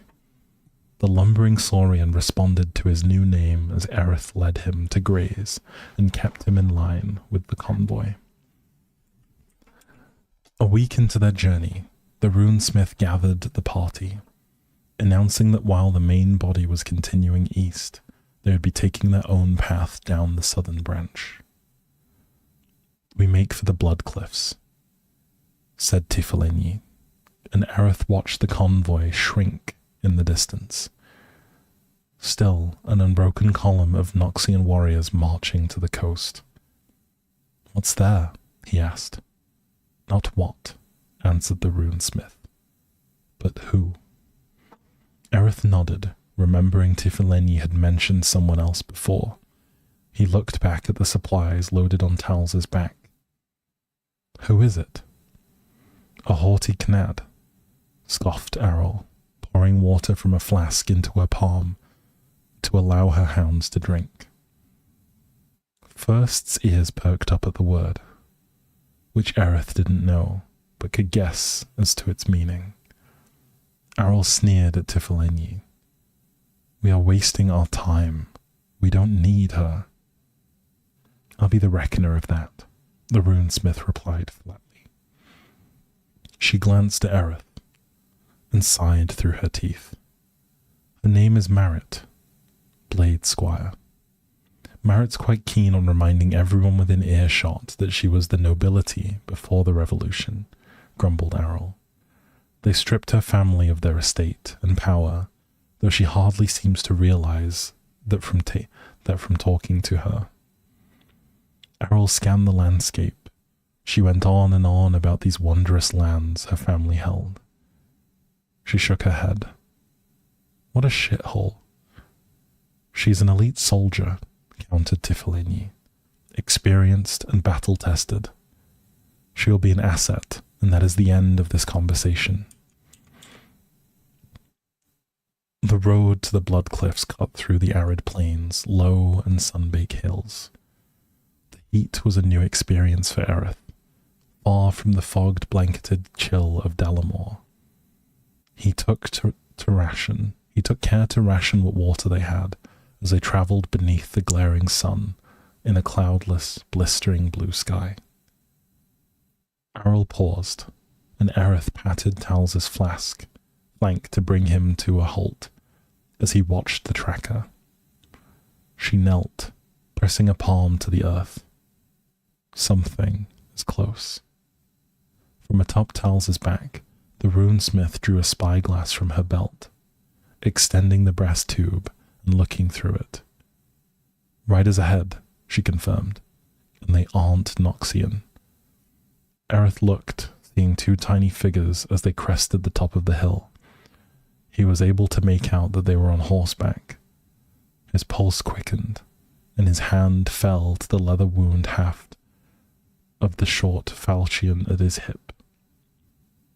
And so, after so long on the road, day after day of monotony, and the prospect of a skirmish was refreshingly welcome. Second and third, Aryll called, and the two drakehounds leapt forward. "Wait," said Tifleni, now looking behind them. "There's more." Aerith turned, seeing more figures appearing behind them, and then to either side. He barely heard the sharp note of a horn as they descended the hills towards them. "Raiders!" Tifleni drew the rune sword on her back. "Form a circle, now." The ground began to shake. Soft at first, but steadily climbing to thunder as the horsemen charged. Aerith turned to Tals, trying to find some means to root him to the ground in case the basilisk panicked, and recoiled as Tifleni struck him across the head. "Focus," she hissed. Aerith forgot Tals, pulling his falchion and gripping it tightly. He distanced himself from Aryll and the runesmith, trying to cover his third of the tiny perimeter that they made. The raiders were in full view now, lightly armoured, with billowing cloaks and teal banners streaming from the hips of barbed lances. The Noxians braced for the charge. An emerald fire lit the runes along Tifleni's blade. Aryll's hounds howled. At the last second, the horses peeled to either side, sprinting in a circle around them. The dust kicked up by their iron-shod hooves grew into a thick, whirling curtain, rising to cut them off from the world. Aerith could barely make out the silhouettes whipping around them. The air whistled, and Aerith leapt to one side as a lance embedded itself where he'd just been standing. He heard Aryll bark a command as one of her hounds leapt into the dust. Tifleni began chanting, the words hurting Aerith's ears as worms of green light shivered across her blade. "Say Ra Detch," she roared, slashing with her blade and sending a wave of jade lightning through the wall. Aerith couldn't tell if she hit anything. If Aryll's hound was still alive, everything was chaos. Noise. A keening wail split the air. The cyclone caging them shuddered. Aerith heard something rip, and leapt back as a jet of dark blood burst from the wall of dust, coating his face and chest with hot crimson. He stood there. "Help them, you idiot." The dust began to settle, and Aerith summoned his courage. He focused on a shadow directly ahead of him and charged with falchion raised and the death cry of his tribe on his lips. He sprinted through the stinging grit. As he opened his eyes, he found what stood before him was no horse. Whatever it was, its rider had a glaive at his throat in an instant. Now, came a voice, smooth and cultured. "My dear steed feasted well today, but she may yet have room for more." The spear tip lifted Aerith's jaw, and he followed it up to the speaker. She was a tall, thin woman, her face hidden behind a mask of iron and black leather. A Noxian banner hung from her glaive, while a second tattered standard Aerith didn't recognize was gathered around her shoulders like a cloak. She rode confidently upon a lithe, bipedal creature, all sleek muscle and lashing tail somewhere between a lizard and a bird. Its vicious visage bared its blood-stained fangs in challenge. The dust had cleared now, revealing the dead raiders around them in various states of dismemberment. Aerith felt the penetrating gaze from behind the mask, studying him. Her eyes narrowed in amusement as she dipped her glaive into a dead raider, cutting his banner free with a flick of the wrist. Only then did he see the others dangling from her mount as Tifaleni and Arrel appropriated. "Arrel, you icy nad!" the Noxian exclaimed, striding out confidently to meet the party. "Where did they dig you out of? Last I heard you were out hunting bounties in that wretched stink pit Zorn." She shivered theatrically. "Like missing teeth, that city. Hideous." "Merit," Arrel said flatly. Aerith glanced at the tracker. Even for Arrel, the greeting seemed cold, and he saw something different in the steel grey of her eyes. "And who are your friends here?" Merit regarded Aerith and Tifaleni. "I find it hard to believe that you would just happen to be passing through." "Hail," said Tifaleni, dipping her head in greeting. "Your instincts are true enough. We come in the Empire's service. Our mandate."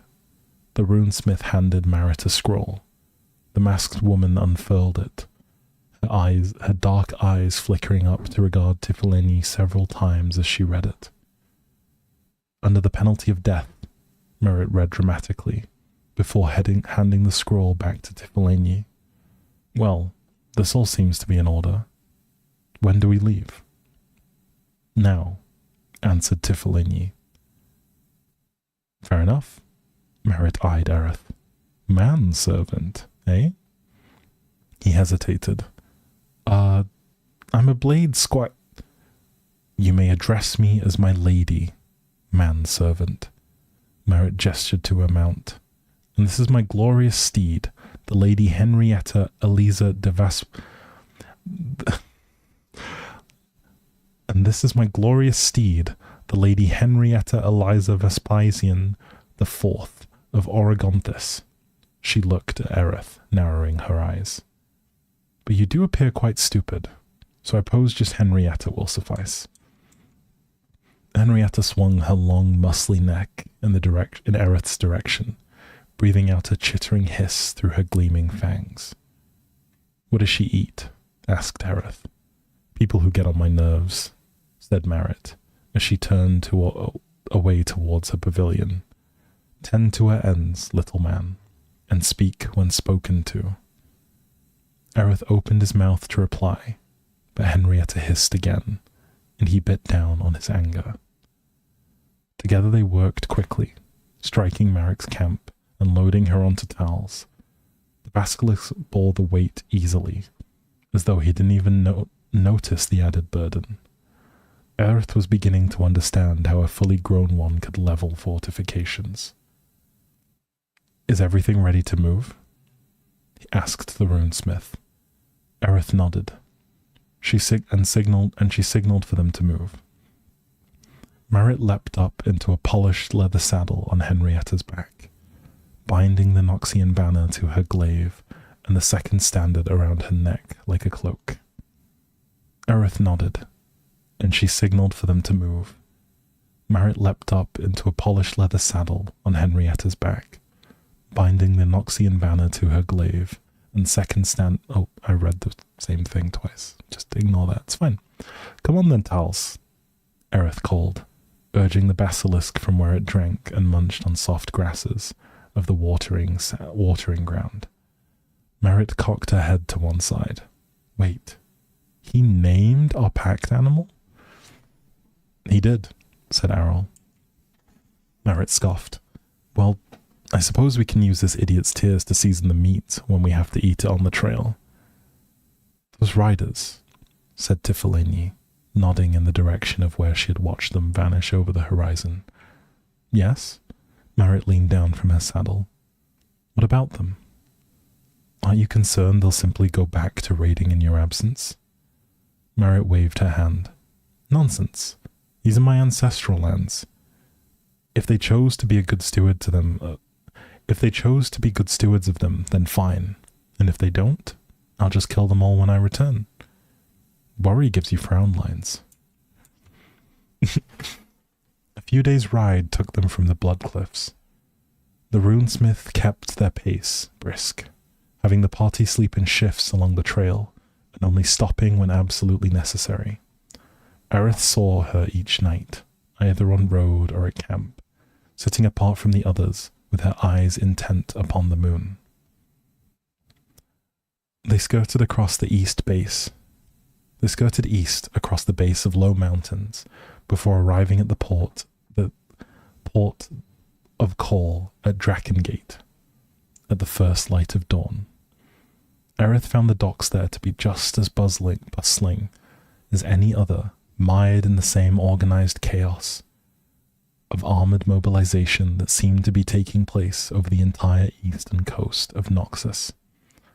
Thousands of warriors and countless armorers, cooks, builders, menders, priests, and forge smiths that attended to them, filed into the holds of great troop ships, ready to unfurl immense crimson sails and dip their oars into the voyage across the sea.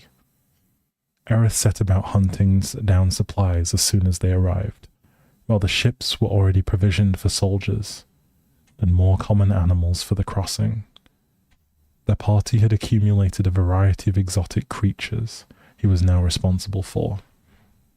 Luckily for Aerith, the mandate the runesmith carried granted them a swift passage through the congested queues and overruled any of the more obstinate quartermasters. Before midday, they were ready to board. There, Tifaleni pointed towards the docks. That is our ship, the Atoniad. Aerith's eyes fell upon the vessel. The Atoniad was a troop carrier of unmistakably Noxian design, from its strong lines and the dark iron plating to the tightly bound red sails, eager to be unleashed and to carry the ship forward onto the waves. The largest boat he had ever embarked on was upon the river skiff that had borne his tribe to the immortal bastion. And comparing that to Atoniad was like comparing a toothpick to a battle axe.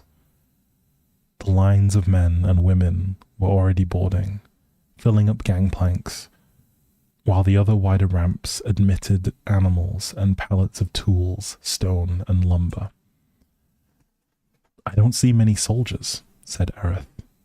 We'll be traveling with mostly laborers and stonemasons, said Tifaleni.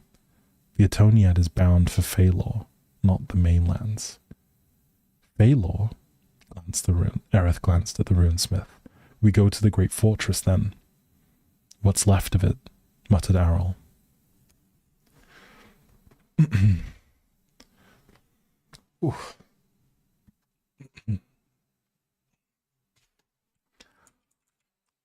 Word had reached as far as Dalamore of the tragedy of Phalor. Aerith had gathered with the tribe around a fire as the shamans relayed how a cowardly band of Ionians had assaulted Noxian fortress there. In their desperation, they had unleashed magic that was beyond their power to control, wreaking horrific damage to the defenses there. A fortnight later, the tribe had received the call to carry their spears to the capital. All of their spears. We embark, said Tifaleni. She pointed to the wider access points. Take the beasts and get them aboard, Blade Squire. Aerith dipped his head, looking over at Errol. Shall I take the hounds as well? All 4 drake hounds glared at Aerith. They somehow managed to snarl at him in the exact same pitch, at the exact same time. a chorus of angry jaws. They will remain with me. Errol snapped a finger, and the pack fell silent. Aerith gathered up the reins for Tals. Marit handed over the reins to Henrietta, favouring her steed with a final caress down her jawline. Make sure the good lady has her own accommodations, said Marit as Aerith led the beasts towards the ship. If you put anything else with her, she'll be alone soon enough. The open air was cold and sharp with a salt spray. The other ships sailed beside the Atoniad in the squadron, their red sails full and taut, with a generous wind that at least for now handled the duty of the oarsmen below the decks. Gossip aboard amongst the board soldiers had spread a rumour that they had passed through pirate routes at some point the previous night, though a few dozen of them could imagine any corsair fool enough to try their luck against a dozen Imperial warships packed to the bow with stern, war-edgy killers. Aerith turned from looking out across the SWAT squadron as Errol approached, nearly saluting before remembering that he had been told not to. Errol ignored the awkwardness. She glanced down, noticing how tightly the boy held onto the railing. Your first passage? The Blade Squire nodded. 3 days at sea, and still another 3, they say, until we get to Phalor. He waved a hand at the endless span of churning grey waves stretching all the way to the horizon, broken only by the salt-shrouded shapes of other warships. I never thought there could be this much water. Errol grunted, non-committal. You were in the war before, Aerith said, uneasy with the subject. Ionia. What is it like? Errol did not answer him at once. The tracker stared out over the ocean, reaching down the sleek, leathery skin behind Second's bony crest mask. She breathed softly, slowly. It is a place of beauty and of death. All of Ionia is just one giant jungle raptor with his head cut off. Marit appeared from behind them, strutting forward to lounge against the railing. We decapitated it last time, and now it's just thrashing about, making a mess, too stupid to realize that it's already dead. I've hunted raptors, said Errol, and even headless they can still gut you. So it is war then, asked Aerith. Another war with Ionia. Marit shrugged. Damned if I know. But the Grand General sure shoved a lot of boots across the ocean just to rattle swords. Just hope he has enough backbone to let us finish what we start this time. Errol walked away, and Aerith looked back at the fathomless expanse of gently crashing waves. What is the name of this ocean? He asked. Who cares what it's called? Marit leaned over the Aerith's shoulder before she stalked off. It's ours. Aerith had never been so grateful to see the dry land. The fortress of Phalor grew in size and definition out on the horizon before them. The Atoniad had made speed in her voyage to the island. But Aerith had discovered he was far from suited for a life on the seas. The heaving, the rolling motion of their warship had stolen many meals from his stomach, offered to the ocean in the queasy tribute of abrupt sickness.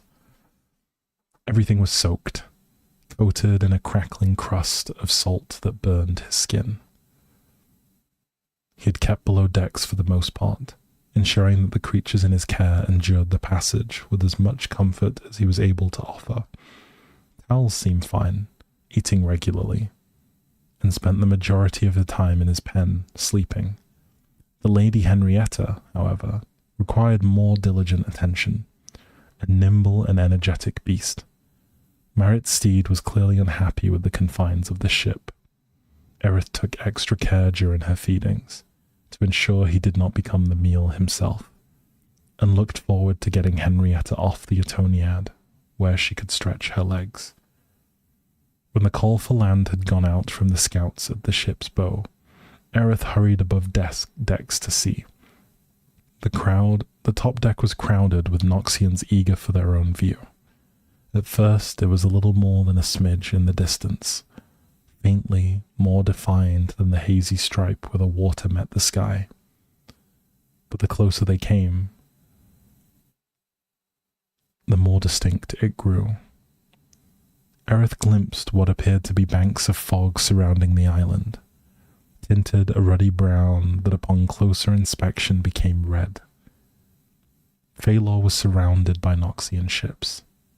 They were concentric circles of vessels ringing the island, defense pickets that were constantly shifting.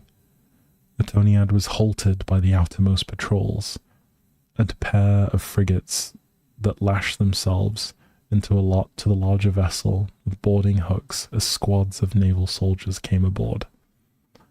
Aerith noted their stern countenances as they inspected the troop ship, weapons in hand as they pored over the captain's mandate and manifest. They scoured every deck, and the Blade Squire watched as a trio of robed blood mages studied every soldier on board, softly chanting as they looked every man and woman in the eye. "What are they looking for, mistress?" he asked Tiefenlinie. "Signs of subterfuge, replied the runesmith. "Deceptions, wild magic." To Aerith it all seemed strange. "But we are all Noxian soldiers on an Imperial ship. Does this not seem paranoid?" "Patience, boy," said Tiefenlinie. "When we dock at Phalor, you will understand." After they had been on every inch of the Atoniad, a contingent of the soldiery remained aboard, while the others returned to their frigate, and the ship was cleared to advance to the next ring of the blockade. The inspections and checks repeated with each checkpoint, the guard detail rotating each time the Atoniad was stopped. Aerith had been poked, prodded, and scrutinized so many times that when they finally had the harbour in sight, he questioned whether any of his own comrades trusted him, or anyone for that matter. And then he got a better look at Phalor and understood why. The fortress had been gutted. He could only make out echoes of the great ramparts that had once stood at its heart. The formerly impregnable fortifications reduced to shattered remnants that rose from the ground like blackened broken teeth. But the extent of the devastation went far beyond the walls and towers. The very land itself was broken, open, torn apart, and ripped out, bearing all the hallmarks of some incredible natural disaster. The Atoniad drew up to her berth.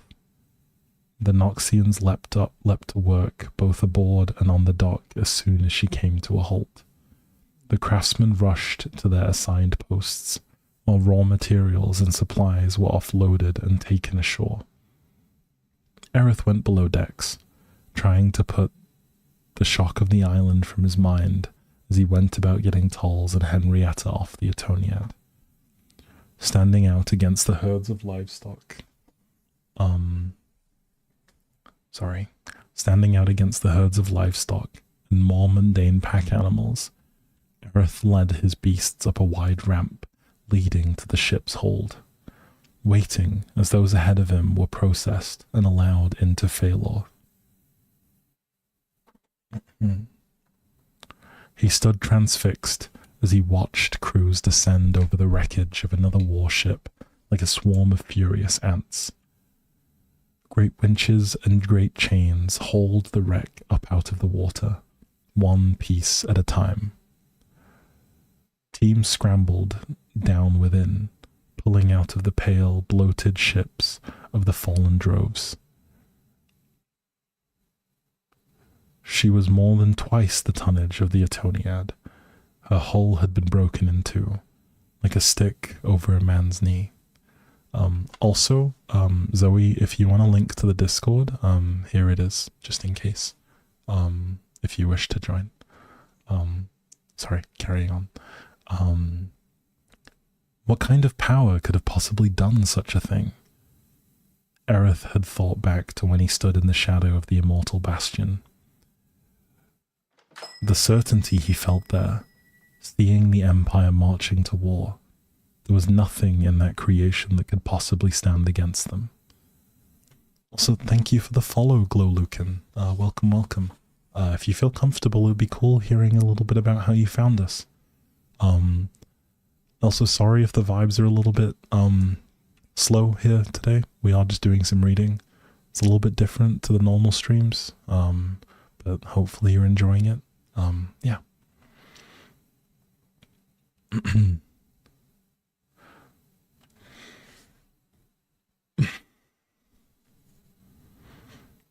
For the first time, seeing what had befallen Phalor with his eyes, he felt doubt creep into his heart. Finally, when he reached the end of the ramp, stepping from the soaked wood onto the cracked rock, the air was thick and humid and dusty and smelled of spice, things that Aerith couldn't place as he realized, at long last, he was there. This was Ionia. Aerith lost track of how he was standing there, or how the leather of Henrietta's reins was sliding down through his fingers. By the time he was aware of it, Marit's mount was looping into the camp. "Hey!" the blade squire started to pursue her, before looking back at Tal's. "Stay," he warned, drawing his knife and pinning it to the basilisk's rein to the ground with it, before sprinting after Henrietta. "Whoa!" he called to the raving Saurian, as she stalked between a line of billet tents. She stopped, her long neck swiveling to regard Aerith. Henrietta hissed at him through gleaming metal of her chanfron, what Marith called her jewelry, enclosing her face and skull. It was part protective helm, part weapon, accentuating her already vicious fangs with sharpened iron blades. "Easy, milady," Aerith coaxed, arms wide as he closed down the distance between them. "Easy now." "Control that thing," bellowed a voice from a group nearby.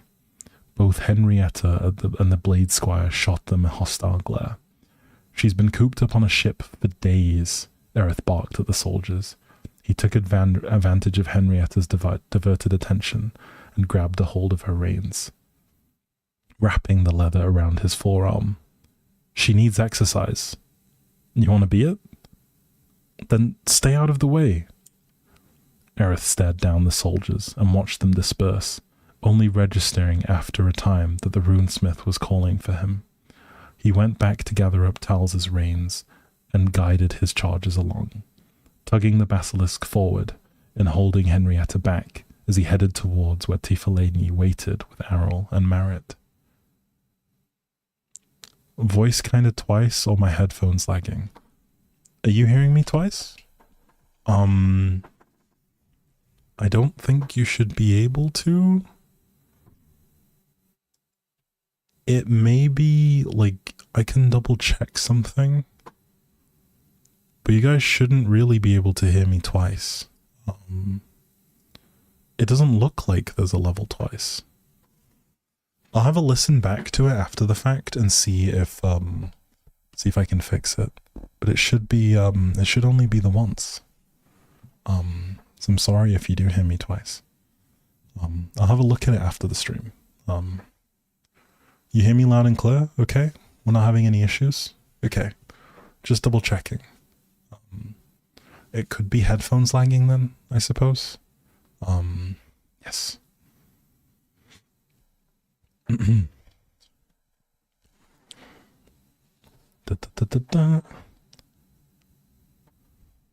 Oh, it's fine for you too? Okay, good. Take your time, Marit sneered, snatching Henrietta's reins from Aerith. Errol squatted down, fingers brushing over the rubble strewn over the ground as her drake hounds orbited her. "This was old magic," muttered the tracker. Something long sleeping now roused. "Where did you learn to sense magic?" Marit asked. Arched a skeptical brow. Sorry, I don't know what arced. Anyway. "Here," Errol answered, barely above a whisper. "Oh, joy," replied Marit. She glanced at Tifaleni expectantly. Well, the last member of our expedition is here, at Phalor, the runesmith replied. We simply need to find her. Just look for a dueling pit, said Errol. She won't be far from the scent of blood. Aerith nodded, growing accustomed to gleaming what he could from the inferences and cryptic words. Does she have a beast that I need to care for as well? Oh, manservant, Marit shook her head. Tenef? She is the beast. Errol was right there. Errol was right there. No, not that. Errol was right. While Phalor was in the midst of its reconstruction, it had still remained a Noxian military camp. They followed the sound of ringing steel, sharper than the rhythm coming from the forge's hammers, leading them to where the warriors on the island trained. Past the rows of billet tents were dug a series of shallow pits, each of them occupied by a pair of dueling soldiers, with blunted swords, wooden staves, or bare hands they sparred, but one in particular had attracted a crowd. The party had to muscle their way through watching the soldiers to catch a glimpse into the pit. Two Noxians circled each other, in full war plate, one wielding a training sword and buckler, the other a heavy iron hook mounted on the length of a chain. The soldiers watching cheered the pair as they measured the distance and exchanged feints. The swordsman sensed an opening. He lunged forward, flicking his buckler into his opponent's face while slashing low with his sword. The other fighter leapt back, just shy of the blade, while throwing her hooked chain to ensnare the man's shield arm. She whipped her arm down, wrenching the swordsman forward into a brutal headbutt. He dropped the mile like a stone, blood spraying from a ruined nose. That's first blood to me, she crowed, and the onlookers erupted in cheers.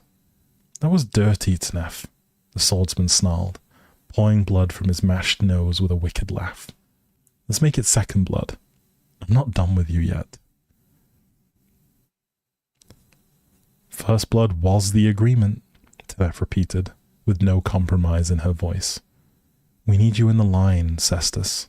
The swordsman barked out a swear and stood, trudging up out of the pit. Tenef wound her chain around her forearm, looking up to find Aerith and the party staring down at her.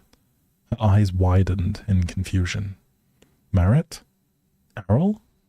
Marit chuckled, still cracking skulls, eh, Ten? Tenef spat her goblet of phlegm onto the ground. Some of us never stopped, she said with a grin, taking the hand Errol offered to pull her up out of the pit. Aerith backed out of her way as she climbed out. Tenef bore the hallmarks of a shield breaker, a warrior of the line at home when her enemy was within arm's reach.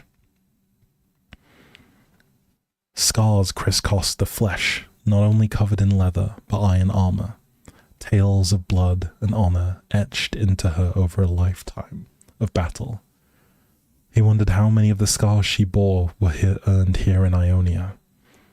The last time I saw either of you, said Tenef, we were all... Here, said Marit. Quiet descended between the soldiers for moments. There was a bond between them. Aerith could see that clearly. But there was a void there as well. Something unspoken, or even missing. He had lived around soldiers for long enough to know not to prod. Well, Tenef said, breaking the silence, if you're all coming from Valoran, then I hear you've been eating ship slop for days. Our cook's no artist, but they're a damn sight better than that. Come. The sun had begun to sink into the horizon, painting the sky in dappled bands of gold, orange, and scarlet, drifting down into indigo. They made their way through the mess tent and found seats around a fire as the air started to chill.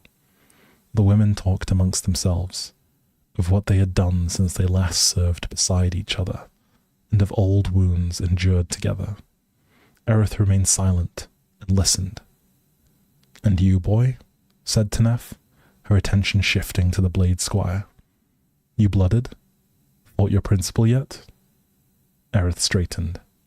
"I served my principal, yes." Her aspect became serious, analytical. "Where?" "It was a border skirmish west of the Dalamore Plains," Aerith answered. "A quick action, pretty light." He looked to the rest of them, seeing that his answer had not been enough.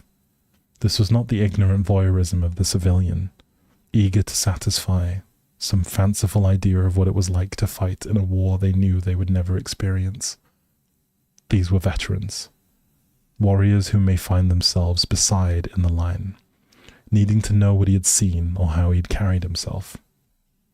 It was a shallow expansion through a fertile valley, he continued. They were big boys, farming stock, but they were brought up to till soil, not turn it red.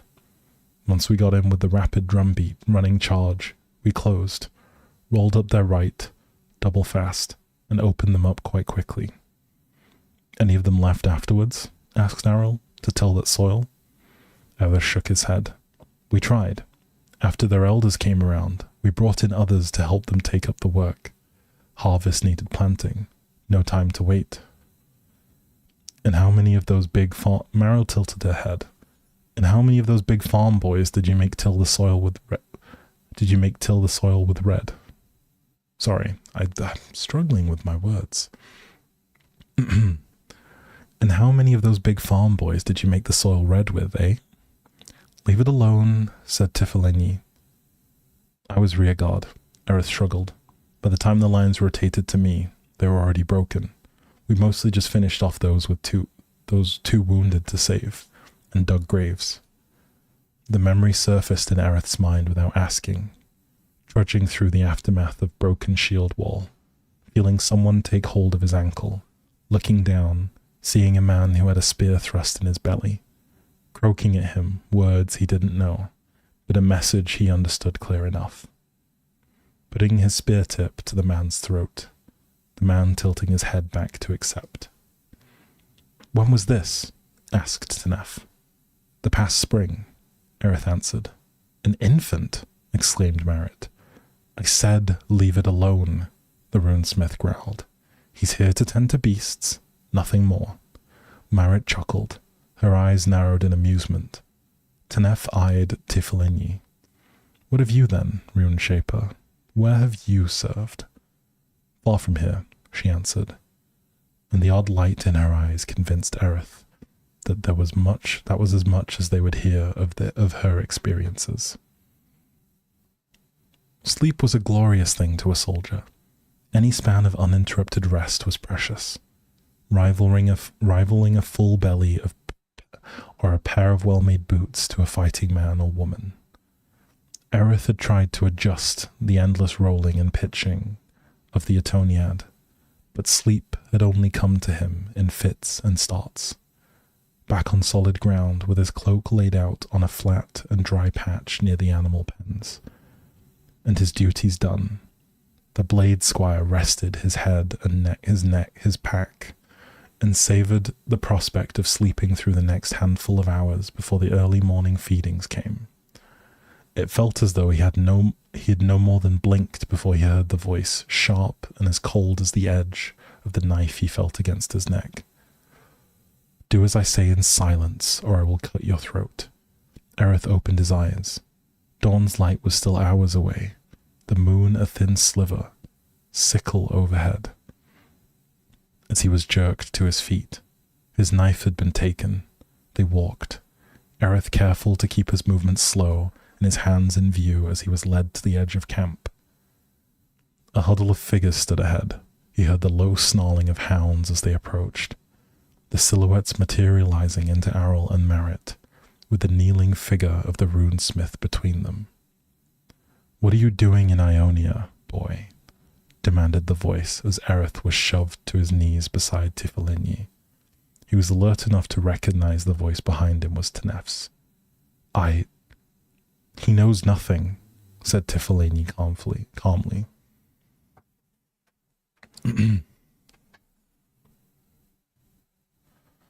Neff lifted the knife from Aerith's throat and rounded up on the runesmith. And what do we know about you, eh? Neff looked to her fellow veterans. Documents can be forged, mandates concocted.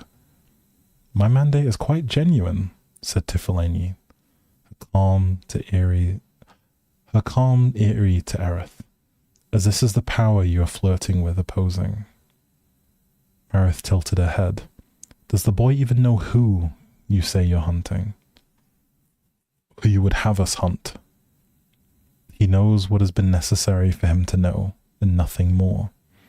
Then perhaps it's time he knew. Tenef looked down at Aerith. You seek a ghost, a warrior who died in honor as a hero of Noxus. Our comrade, she gestured to Arrel and Marit. Our sister. She lives, said the runesmith. Lies, Tenef hissed. Tell me why I should believe a word from your mouth and not kill you right here. Because the powers to which I answer to do not make those mistakes. If they say she lives, then she lives. You all served alongside her in service of the Empire. Now the Empire commands that we find her and bring her back to them. My authority supersedes that of the garrisons here. They do not know of our task, nor shall they. What proof do you have of any of this? Her blade, Tiflani sighed. What of it? Did you know that she tried to destroy it? She asked the runesmith. She drew in a deep breath. Her eyes pulsed emerald. She failed, and the magic that I infused it with cried out at the desecration. My masters heard it, and they saw who was responsible, as clearly as if they were standing in the room with her. That is how we know. And yet, if she yet lives, said Tenef, then she is a deserter, the very crime you now ask us all to commit, the punishment for which is death. Tiflani met Tenef's withering gaze. Succeed in this task. Aid me in hunting her down and return her for judgment in Noxus, and no censure will befall you. Look into yourselves, all that you sacrificed in this place. Tell me that her treason does not wound you.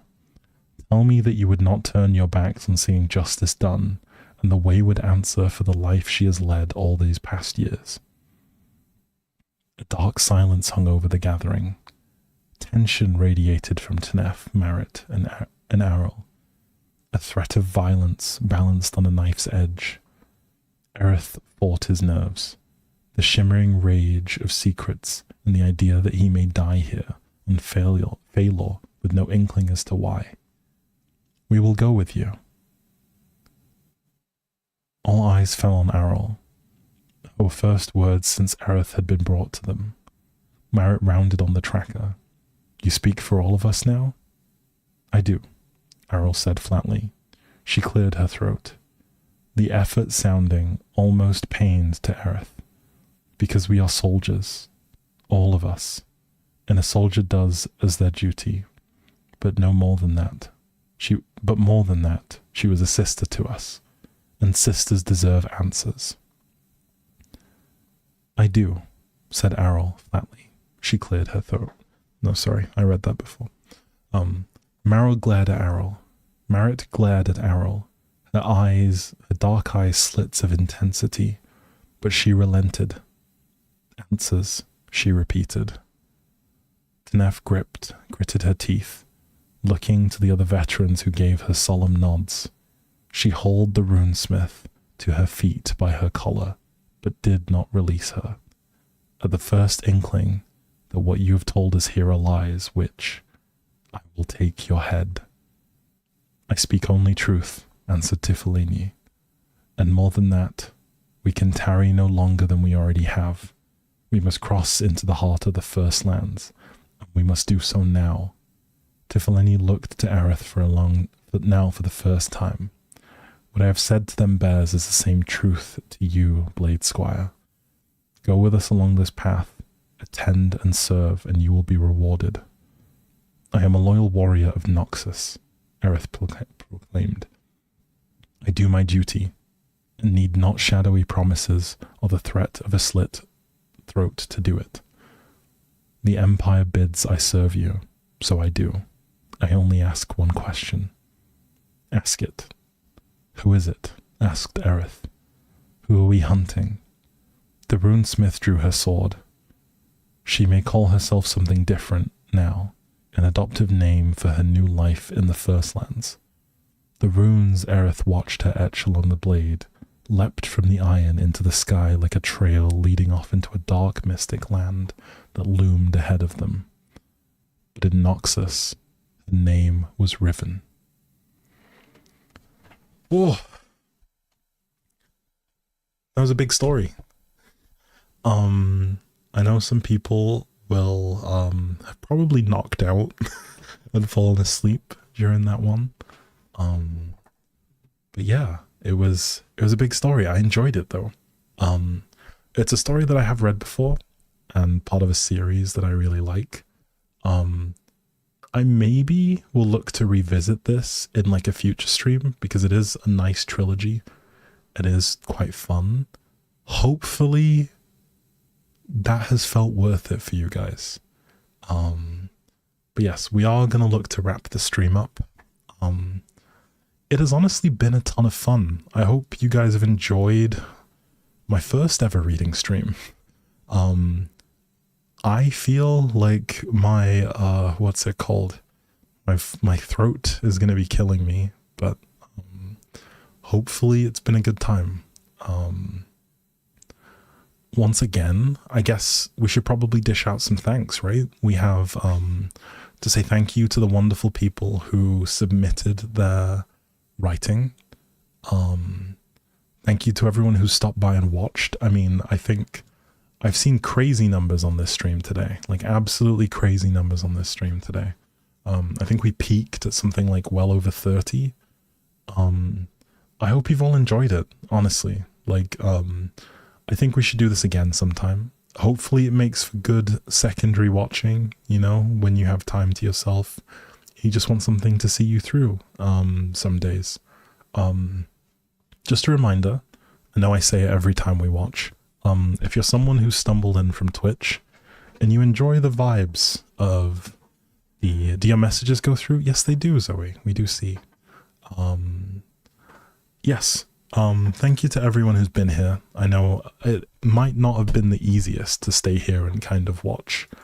Thank you to the mods for keeping an eye on the chats. I know this has been a lot longer than the usual streams and a little bit later. Good night, Ramisa. Thank you for stopping by. Thank you, Meg. Again, this was made possible by the wonderful community that we have. And I just want to say thank you to all the folks in the Discord for making this special. If you're someone who is interested, we have a wonderful and wholesome Discord community. What's it called? You're free to join. In terms of reasons why you might want to join, it is a very inclusive, very supportive. We try to take care of people in terms of making sure that everyone feels heard, respected, appreciated, filled with lovely people. And we have plenty of fun stuff planned for the rest of Pride Month. So I hope that that's enough to kind of sway you in terms of getting involved. We have a song challenge that's currently going on at the minute where every single day there is a new prompt.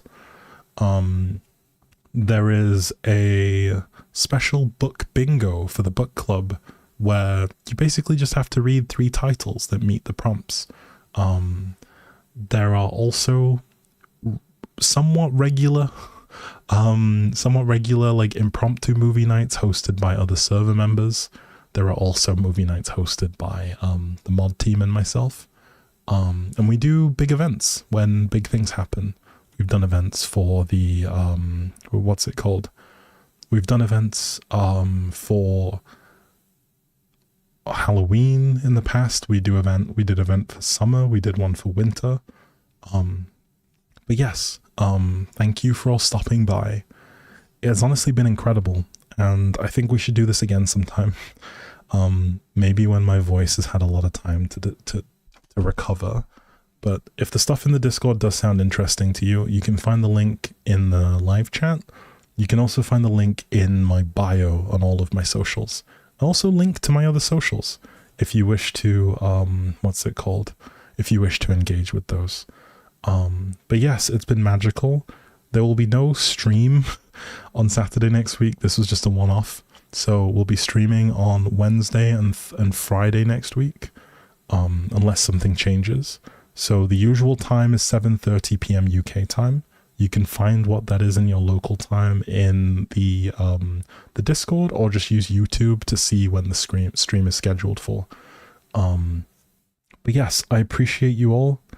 Thank you for coming. I know this has been a lot of talking and a lot of yapping, but I truly wish you all the best and happiest Saturday night. You could have been out clubbing, but you know, you came here and decided to spend your evening with me, and I am grateful.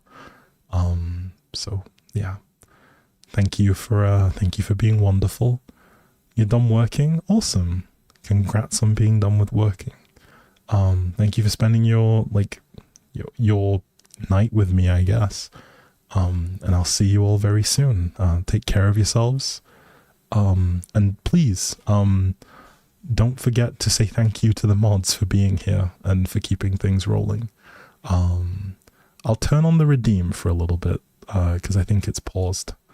But yes, can someone thank the mods for me, please? So we can go out with a nice round of applause. Hopefully it should be enabled. Thank you. Okay. We'll see you guys soon. And yeah, take care of yourselves. Have a good rest of your night. Bye, everyone.